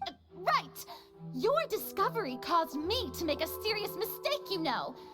Or... I suspect that the accomplice mentioned in Cowell's notes was not Linny, but you, yes? I'm sure you know what you must do to lessen your sentence. Speak quickly! Unless you want to earn yourself a one-way ticket to Coupon Town. I was just following what we were supposed to place blame for the serial disappearances onto Linny, and thus cause suspicion to fall on the Fatui. And now that your plan has fallen through, and the secrets of the water have been revealed, you have become a liability to said higher up. Therefore, you would be wise to tell everything you know and seek the protection of the Yes, I'll tell you everything. Our boss discovered that the water can cause people to dissolve. It can also be made into a potion, which when extremely diluted, can cause people to experience We've been in this business for a while now, and have made decent mora off it. The disappearances were also the boss's idea. I mean...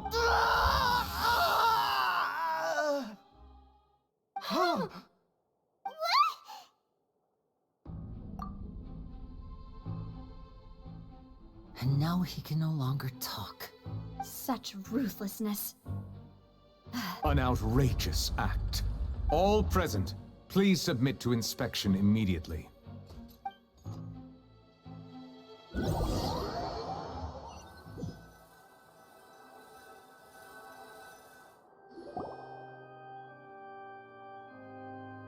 So, we're just going back now? That's true.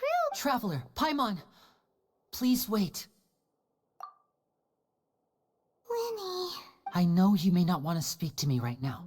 Maybe you don't even want to look at me, but still.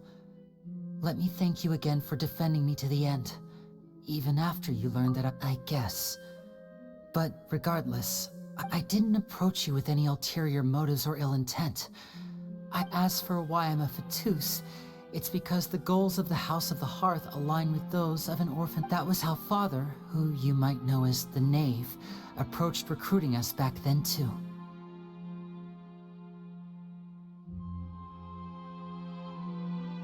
The Knave? The one who controls the House of the Hearth? She's your father? That's right. And since we're here, I was wondering, back when our parents first died, Lynette and I were left wandering the streets.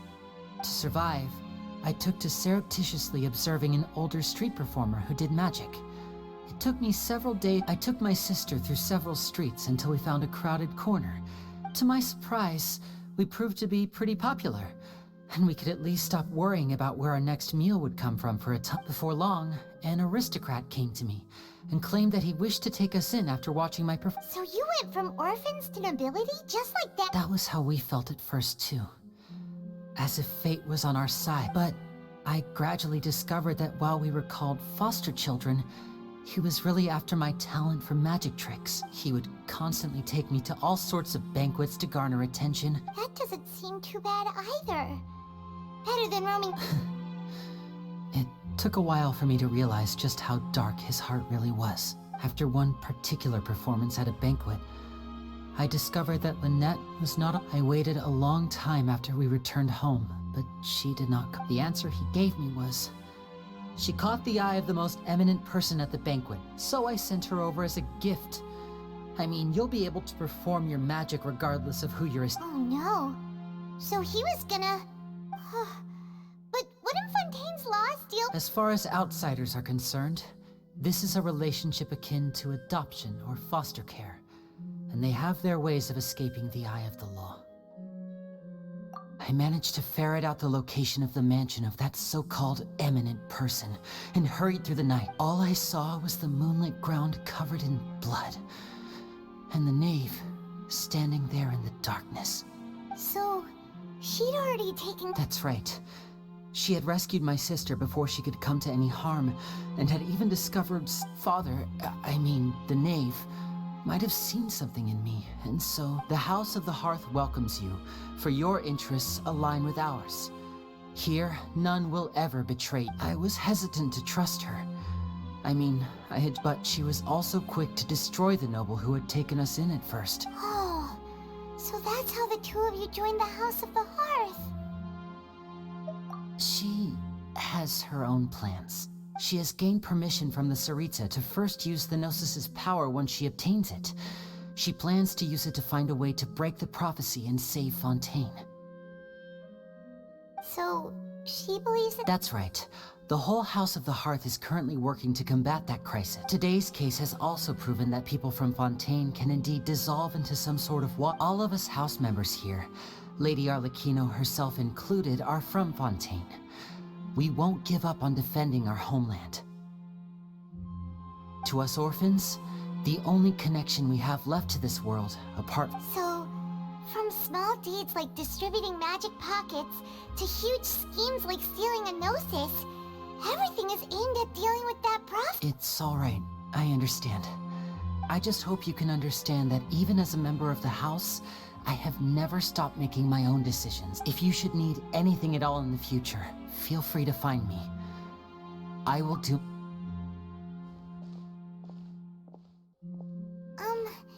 Bye, Linny!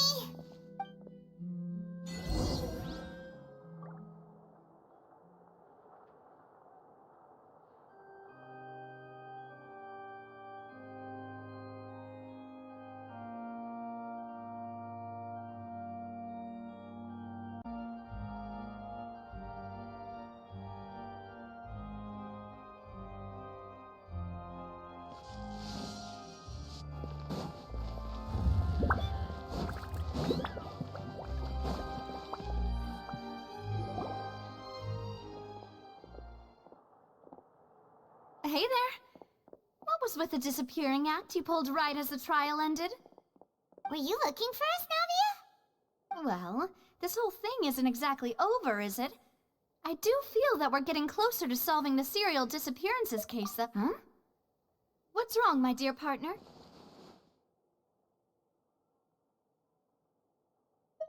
Besides, are you sure we're the ones who... And given that there's new evidence from the trial, there should be a I see. Well, I won't lie. I'm a little shocked to hear that from you.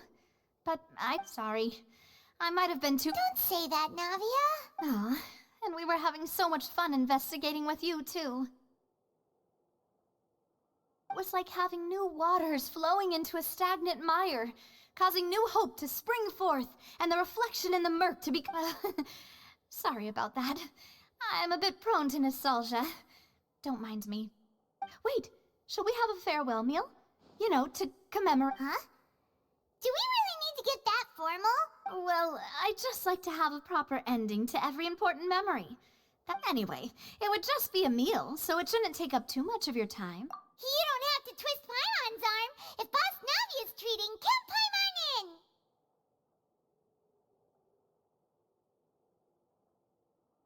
Oh, wonderful. In that case, why don't we return to the court of Fontaine and head to the hotel? All right then, let's have our